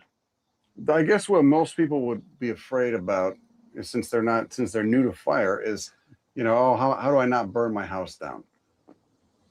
What you have to do really is just get comfortable with fire and knows what it does and what it needs to burn. The fire, to start these shingles on fire, you'd have to have a fire that is resident there for several minutes or longer. The fire is supposed to move, burning through just fine fuel. It shouldn't be burning through stuff that sits there and burns. The Indians were burning through, of course, in Illinois, there were very few trees to begin with. Yeah, just oaks and hickories, and they were all adapted to fire. Maybe somebody could start off with a little patch, like a 12 by 12 area first, and try burning that. Yeah. See how that goes. Yeah, I would. Well, that's what in my paper on the tree, David's tree story, where you just plant a little tree, just like maybe, 6 feet high, a little oak tree, say, and then you plant woodland wildflowers right underneath, just under a strip line. And then you burn that as soon as you can. And as the crown grows, you can spread out and grow more woodland wildflowers. And then you can stop whenever you want. But then you burn, you just burn through that little piece. It could be in the middle of your yard somewhere until you get really comfortable with it, see what fire does. And then just grow it. Before I started burning this, I've been burning for, 15 years in the wild. Where were you just doing fires of prairies? Firing the prairies in the woods. Yeah.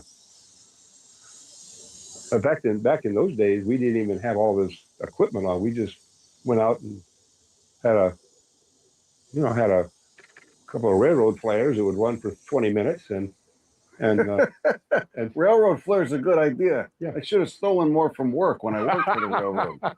Those things will you can't, man, you can't go wrong with those. no, well, they'll just how they'll just keep going for Yeah. 20, 30 minutes, right? Yeah. So you can use them like you would a drip torch. Uh-huh.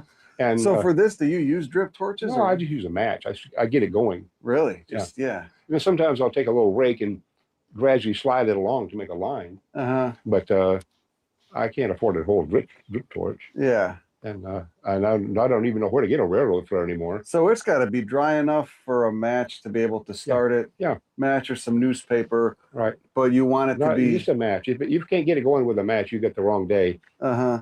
Have you ever you come close to burning your house down or had No. any close calls? No. Never had a close call.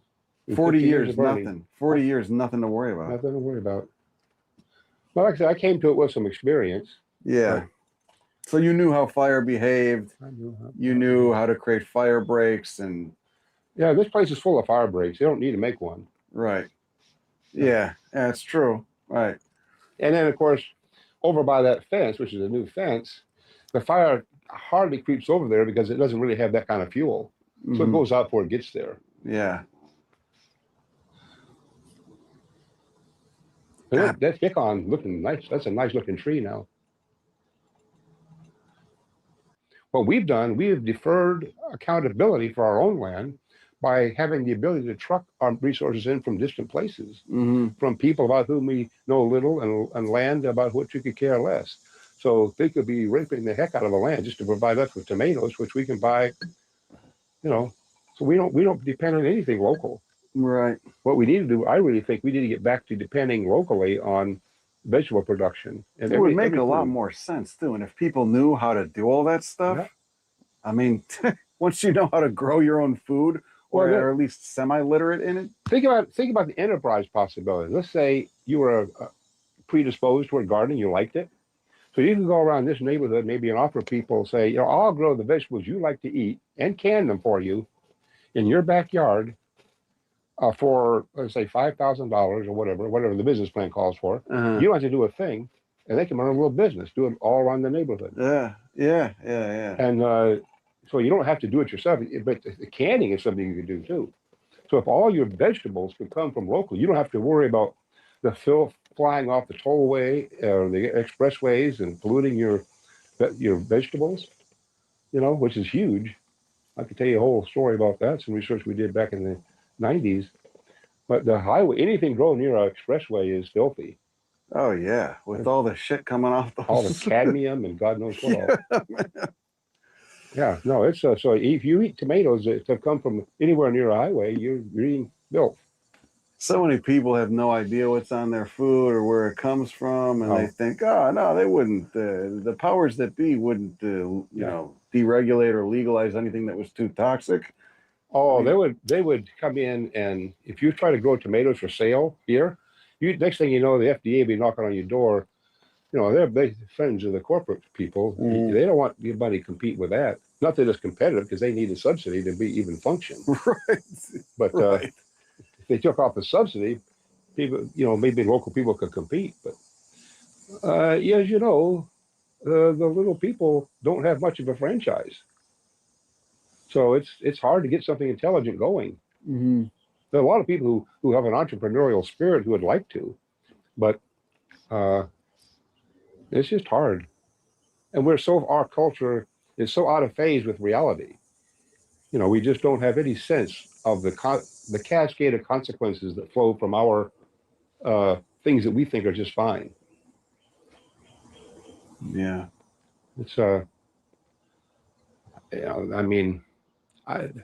native people here, the 90% or more of their diet was meat, because you couldn't grow enough vegetables and cultivate in a way that would feed people. It was a meat land. It was so you can.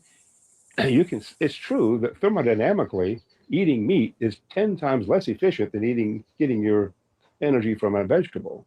Okay. However, if you got an acre of prairie, let's say, think of all that sunlight energy that is taken up in that acre of grassland. And then the way you can capture that energy is by eating something that has grazed it. Otherwise, you have no access. Look at you go out and drive out into the corn country of Illinois, you'll see all these leaves of corn, all that production. And what do we eat? A few kernels. Well, we don't even eat that. That's corn. That's cattle feed. But even in sweet corn, all you eat is a little kernels. All that production basically goes to waste. And so we could have access to all that beautiful photosynthesis and photosynthate if we ate healthy meat that ate healthy grassland. And kept the grasslands alive instead Yes. of mowing them. Yeah. So much space wasted for mowed turf grass Yeah. on the sides of freeways, around parking lots, around retention ponds, along the side of the road, between the road and the sidewalk. Everywhere. It's insane, man. It's like a cult of this mindless chore. That's mindless because even the native people were mindless. They did what they did because they've been taught by their elders long ago to do it. Right. So they did what they did. We're all have a hard time seeing past our prides and prejudices and learning imprints. Because you have to get outside of that in order to make a change. Mm-hmm. And it's really hard for people. Look in your own life, things you do that maybe you look back on and wish, why was I doing that? It's kind of stupid. I do It plenty takes of you a shit while. that doesn't make sense. You know? Yes, I do plenty Takes a of while shit to realize it. You know, you just don't realize. I remember one time I came in late one night and he said, you don't realize it. He said, you know, son, he said, what you're doing, he said, he was a pilot. He said, you're running out of altitude, airspeed, and experience. And that will lead to an ungraceful landing. It doesn't matter whether you meant well, tried hard, said your prayers, told your mom please and thank you, fed the dog without being told, did your math homework, you'll still die. Not because you're a bad person, but because you broke law. So you don't realize that when you're young. There's no way. You can't fathom what the hell he's talking about. You know, and so it just takes a while. So and the average person today in Illinois can get born, can live and die and not see anything that was not made by man. That's terrifying. Think about it. There's no awe or wonder, except maybe in the latest device, Right. or Bill Gates' upgrade on Microsoft, or whatever you get excited about. But there's no awe and wonder. Yeah. So somehow we need to bring back awe and wonder, and I think that comes from little ones. I actually personally think every first grader should have a hand lens and have one the rest of their lives and see that almost everything beautiful out there you can't see at the scale you look at it. Yeah. If you were to look at those aphids with a hand lens, it'd blow your mind. You got to get kids more versed in the living world around you to begin with. To be just understanding that there's so many kids, especially where I live, have no idea the plants that are native there, what grows around them. Yeah. And then what the plants they are exposed to is just what I call the horticultural atrocities, the suicide landscapes, the gardening, the non-native garbage, and it's not even the wild ancestors of that non-native stuff. It's cultivars. It's stuff that was bred in greenhouses to be, quote, pretty or showy, whatever that means. To sell. Yeah. I mean, they sell what people buy, and people buy what they sell. When Roy Diblick was just a tad, I suggested to him that he sells sedges in his garden, in his nursery. He said, well, nobody's buying sedges. I said, that's because nobody's planting them, nobody's selling them. So it's just, we have to somehow reassemble or get people wanting things that people will be willing to sell them. If you try to impose upon them a way of life or a way of doing things, it's not going to work. People will respond belligerently. Right. You got to change the culture. You got to change the culture. And what you have to do, like saying here, you have to appeal to the entrepreneur spirit that still is in a lot of Americans to make a buck. And so it's like I say, think of all the enterprise. If I were entrepreneurial and had those skills, I'd be doing just that. If I was young, maybe just planting gardens for people. And you go to the CSAs and they give you a basket of vegetables, but half of them you don't want anyway. They just get you a basket from the CSA. If they were growing things in your yard, only those things that you wanted, then you'd have an enterprise. So we were talking about getting rid of buckthorn, which is one of the most nasty invasive plants brought in for horticulture in the Chicago area. It just has taken over the forest preserves. And you were saying easiest way to get rid of it, obviously, just cut and stump apply herbicide. Yeah. And glyphosate. Yeah. And the problem with glyphosate, it wouldn't have such a bad name if it wouldn't have been for the Roundup Ready crops. It's the fact that we spray it on agriculture that makes it so awful. And it makes it so widespread and such a ghastly concentration of it. You know, when you have these stewards going up to the prairies here in Illinois and they're cutting buckthorn and painting the stumps with, that's not a problem. You know, it's just, and they're very conscientious about those things. But the Roundup Ready thing has just given that whole thing a big mess. You referred to the agriculture outside the cities as killing fields, which there's nothing alive in them anymore except corn and beans. When I was young, you could go out into an old cornfield. There's more sweet corn back then. You could go back to, and there would be polygonums, you know, persicarias that high, even butterprints, you know, abutilon that high. Tree amaranths practically, an annual. You know, remember the old amaranthus? Mm-hmm. They were growing like almost like little woody stems on an annual. We had weeds, wonderful weeds all throughout, and there were insects on them and things, and the roadsides were clean. I mean, were weedy. There's so much more. You get bugs on your windscreen when you drove when you drove around. You can't get bugs. You can't get one bug on your windscreen. Now you can drive all the way from here to St. Louis. But now all the glyphosate has killed all that. It's all gone. And people have intentionally removed those strips of plants too. Yeah. I mean, I don't even know how strips of plants next to a farm field that's being sprayed with Roundup Ready, or that's planted with Roundup Ready crops. I don't even know how a strip of native plants would survive that. It's an onslaught of glyphosate. Yeah. And so not only are you poisoning people, but you're literally poisoning the entire ecosystem, and it's all dead. Yeah. And so all you're growing is just corn and soy. Corn, field corn. Mm-hmm. Feed corn, right? Now, you're not growing corn that people eat. You break your teeth on field corn. Feed corn. Oh, fuel corn. Feed corn. Oh, feed corn. What okay. you eat. But they're doing ethanol too, obviously. Ethanol, the whole nightmare. Yeah. That's a whole other subject, Joy. But I mean, it's unbelievable. We have to turn it around. It's like my father says, you're running out of speed, altitude, and experience. There will be an ungraceful landing if we don't figure out how to pull back on the stick a little bit and figure things out. Yeah, as a society, we're headed for a rude awakening. Mm-hmm. Yeah, it's already happened. Most of us are just too oblivious to see it. Look at the dirty water. Almost all of our flood costs, almost all flood costs come from water that can't go in the ground. It goes on the ground now, gets dirty, picks up big pieces, gets hot, and for the first time in the history of the world, you're sending a hot river water on the Mississippi out into the Gulf of Mexico. And we wonder why our seas are changing temperature. We're sending dirty, hot water in the growing season out into the hinterland, out into the great oceans near the great rivers. It's insanity. We have to look at what we're actually doing to the land and look at how the land's actually responding to our behavior. It's like being in charge of a machine. Well, you stole the machine, but then not knowing how to run the machine. Yeah. And it starts breaking apart after a few hundred years. Yeah, exactly. And it would be the smartest thing to do would be to study that machine and figure out how to run it. Figure out how to get it working again. You first have to realize it isn't working. But if your whole life experience has been that a poorly working machine is perfect, then you're never going to get there. You're not going to think anything's wrong with it. You're not going to think anything's wrong with it. There was virtually no runoff from the whole state. And the limiting factor for trees in the state, according to Sampson, I think he was right, was the soils in Illinois were way too wet for most trees.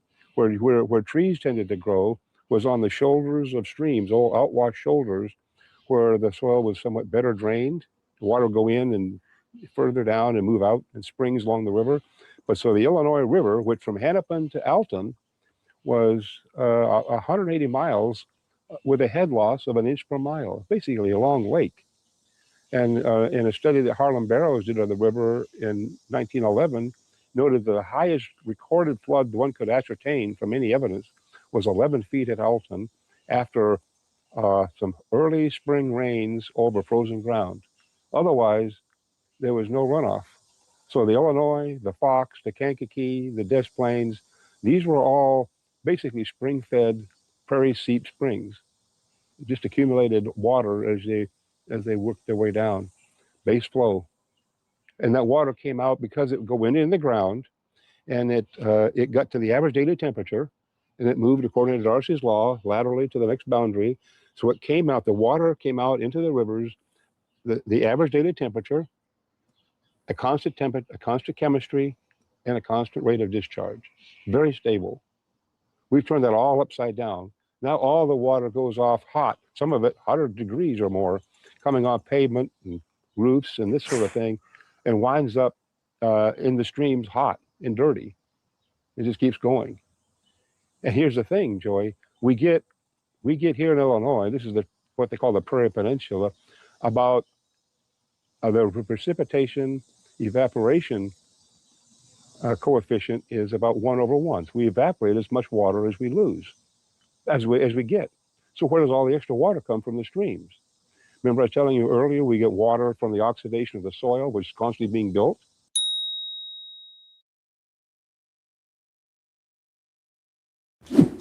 We get water, goes in from the dew in the night, and of course we get rainwater. We get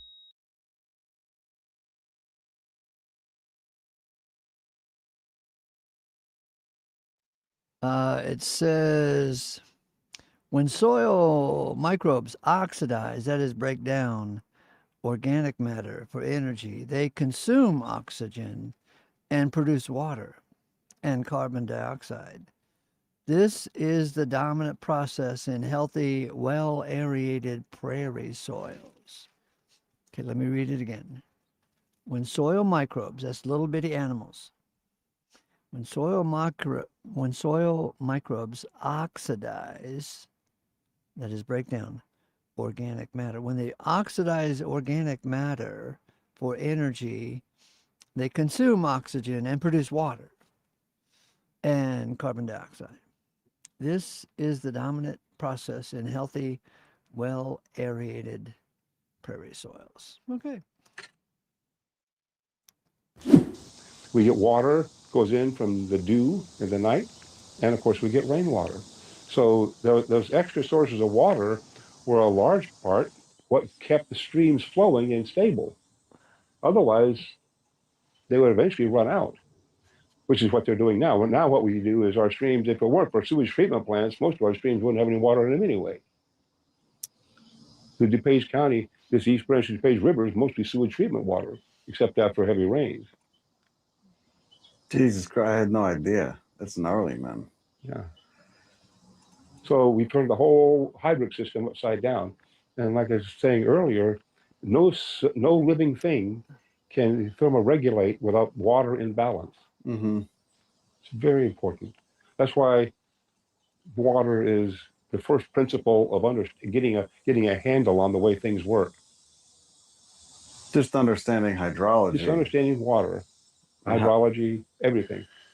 How it moves through soil, how it builds up in the aquifer. Yep. Now it's going down in the aquifers because we're mining water out for these AI things. Right. We're mining it out for irrigation. It's not a renewable resource. It's not a renewable resource. 20 to 30,000 years at least. That's a zero-sum game, as they say. Do you want to go check out some more of the garden? Yeah. So you got a lot of the spring ephemerals here. A lot of spring ephemerals. Trilliums, mayaples, etc. And then in fall, it's more floriferous, like you saw on your last time here. Here's your Helianthus grossus serratus. Yeah. Oh yeah, that's a nice one. It's getting all Now, the sun. if you look in our book, Helianthus grossus serratus is a cash cow for native insects. Oh, they love it, huh? They do. Look at all the list of insects we have in our book. Another month, probably, it'll be flowering. It'll be flowering, but it doesn't have them here. Right. It's not a remnant. Mm-hmm. Oh, the insects aren't here. Yeah. Oh, waxy the stems get.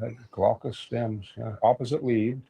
Mm-hmm. Sometimes up toward the inflorescence, they can get a little bit alternate, but mostly it's opposite leaved.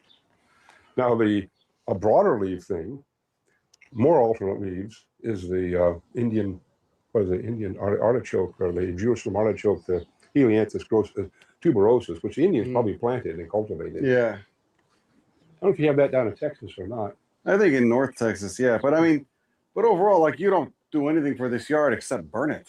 No, just burn it. Just burn it. No mowing, no hedging, just burn it. See, this is the staminate version of that pistolette plant. Oh, this is a male? This is the Yeah, that would explain why the flowers have already fallen off. because there are plenty of fruits over there.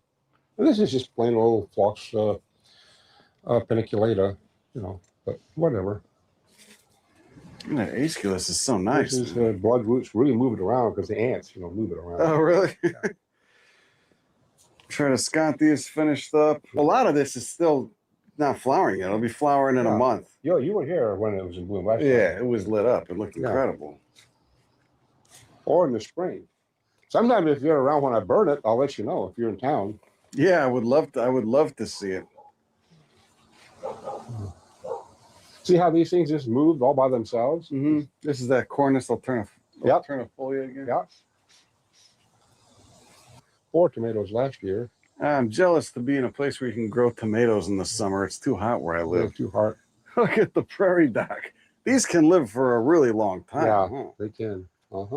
I run right up to that wall every year. It's not a problem. Mm-hmm. So this all this burns. Yeah, all that, everything you see is burning except the yard, except the ground. Will you do it all at once on the same day or in different? It depends how much time I've got.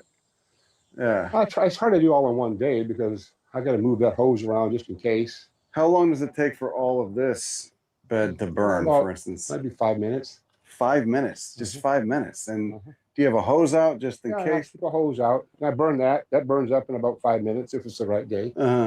Maybe not even. That burns about 5 minutes. That burns in about 5 minutes.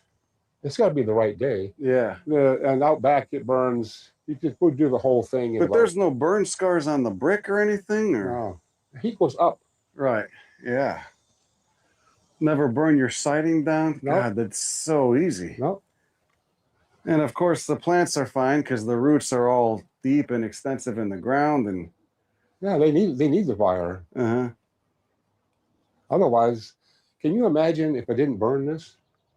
It would just pile up. It would just pile up. It would just pile up, and then And then when I had a fire, you would generate a lot of heat, and it would linger. You don't want lingering. See, these people here, look, they burn over here. He's got some Michigan lily. Yeah, I burned this for him this year because Kevin's moved, but his father still lets him keep this part. Native Illinois It's lilies. full of wildflowers. This looks beautiful. This is like a little mini oak savanna. Yeah. He was so happy when these trees started touching because they were little, and it thrilled him out of his mind when these trees actually grew up to touch each other. And then what he liked is he was a friend of my son's. When this tree, this bur oak, could see our bur oak. That's kind of kids, but yeah. But these just sort of grew as little seedlings. Yeah, Quercus macrocarpus is an excellent tree, man. Yeah, you got They've got a lot of wooden wildflowers in spring. And that white flower is Circea canadensis. What is it? That's it. Here it is. Circea. It's not. Oh, this one. I thought you were talking about the composite. Yeah. No, this is Philippi. Agritina altissima. Yeah, Agritina altissima. Right. Yeah. Agritina altissima. We got Geopioides, Eutrochiums.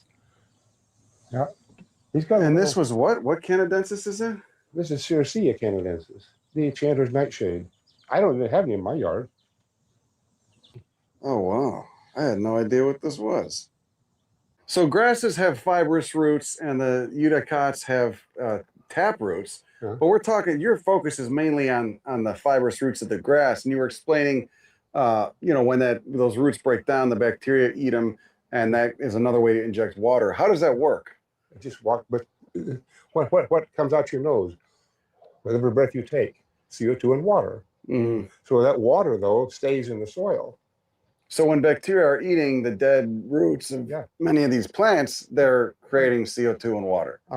And the water is the important part. Well, it's also CO2 because our soils were a little bit base rich originally. And so that CO2 tends to buffer that, makes it a little bit more acidic. But a lot of people probably don't realize that, you know, the respiration obviously produces water. Go breathe on a mirror. Right. What do you see? Right. Exactly. That's water.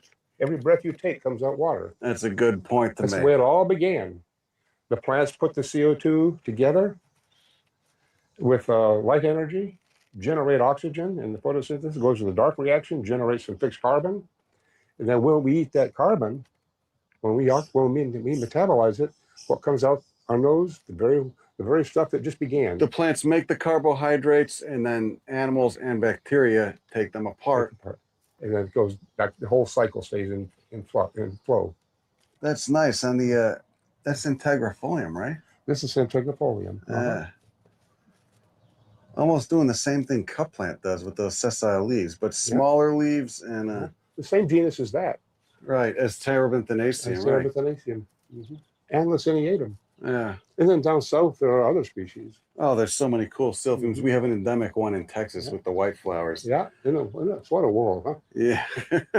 Jerry, thank you so much. Welcome, really man. appreciate you showing us what you've been doing here, and hopefully others take some inspiration for this and also try to light their suburbs on fire. So seriously, it's so important. It blows my mind how many people don't realize how important fire was to ecosystems of, I mean, everywhere, but especially the Midwest and the eastern part of North America. The grasslands of the world, fire and grazing were really, really important.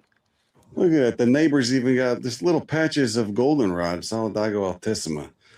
Anyway, that's all I got. Have a good rest of your day. Go fuck yourself, buddy.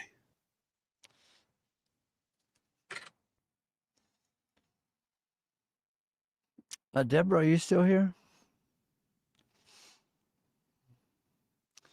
Feel free to come in and we'll read over the essay. It's not much of an essay. Little humorous attempt. Oh, at grasping its sanity. Thank you for stopping by, boys and girls.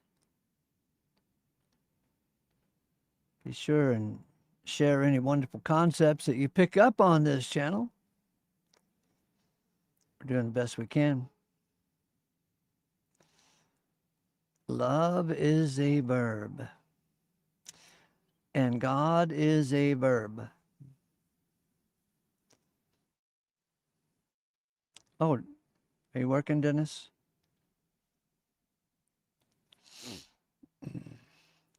I haven't seen a Deborah comment for a few minutes, so I'm, let's see, 8:37. Yeah, it's been a half hour.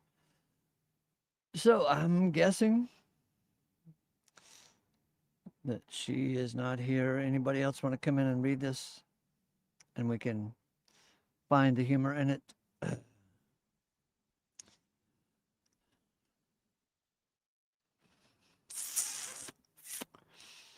Do Christians who visit the Ace Theological channel need therapy after their visit?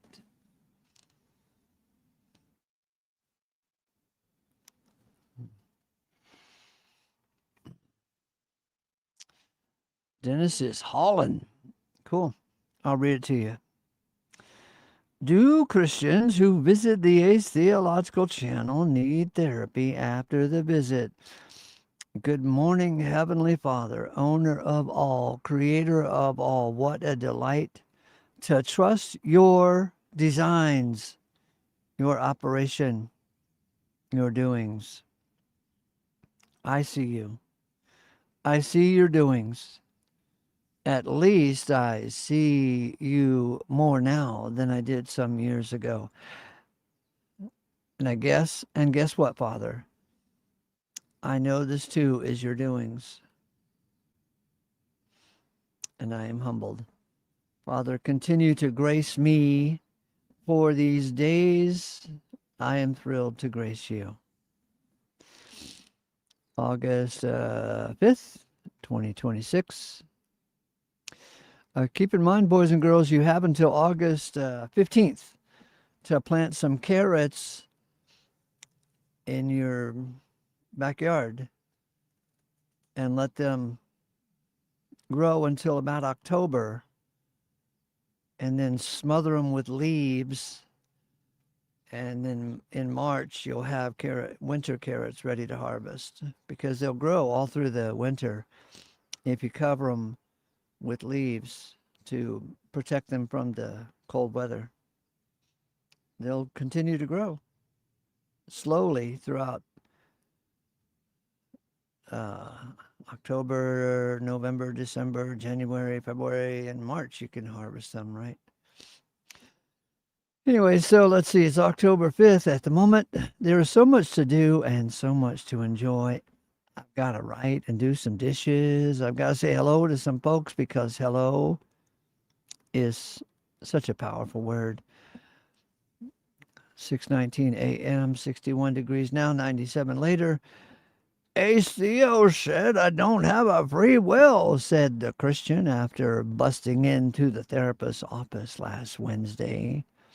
How do you feel about that? Said the therapist after she recovered from the shock of her door swinging open wide and fast. But I do have a free will, replied the Christian. How do you feel about that? Said the therapist, knowing she'd get paid whether or not she helped the Christian come to his senses. I'm here, aren't I? That proves I have a free will, right? How do you feel about that? Said the therapist as she sipped her coffee. And ACO said hell is not endless, that in fact one day every knee will bow and God will be all in all. How do you feel about that? Said the therapist as she bit her lip to hold back the laughter. Well, there must be consequences for our bad decisions, right? Said the exasperated Christian. Why else be good? How do you feel about that? Said the therapist as she eyed the clock behind the Christian's head. If Ace is right, there would be chaos and madness everywhere. Everyone would be raping and pillaging and robbing banks every day. Doesn't that bother you? Said the Christian to the therapist. Well, how do you feel about that? Said the therapist as the hour was almost up. Well, I'm done with Ace, I tell you what, said the Christian as he packed up his things to prepare to leave. Stay tuned next week for more exciting news from the Journal of the Difficulty of Thinking a New Thought. Thanks for stopping by, boys and girls. Grace to you. And bye for now.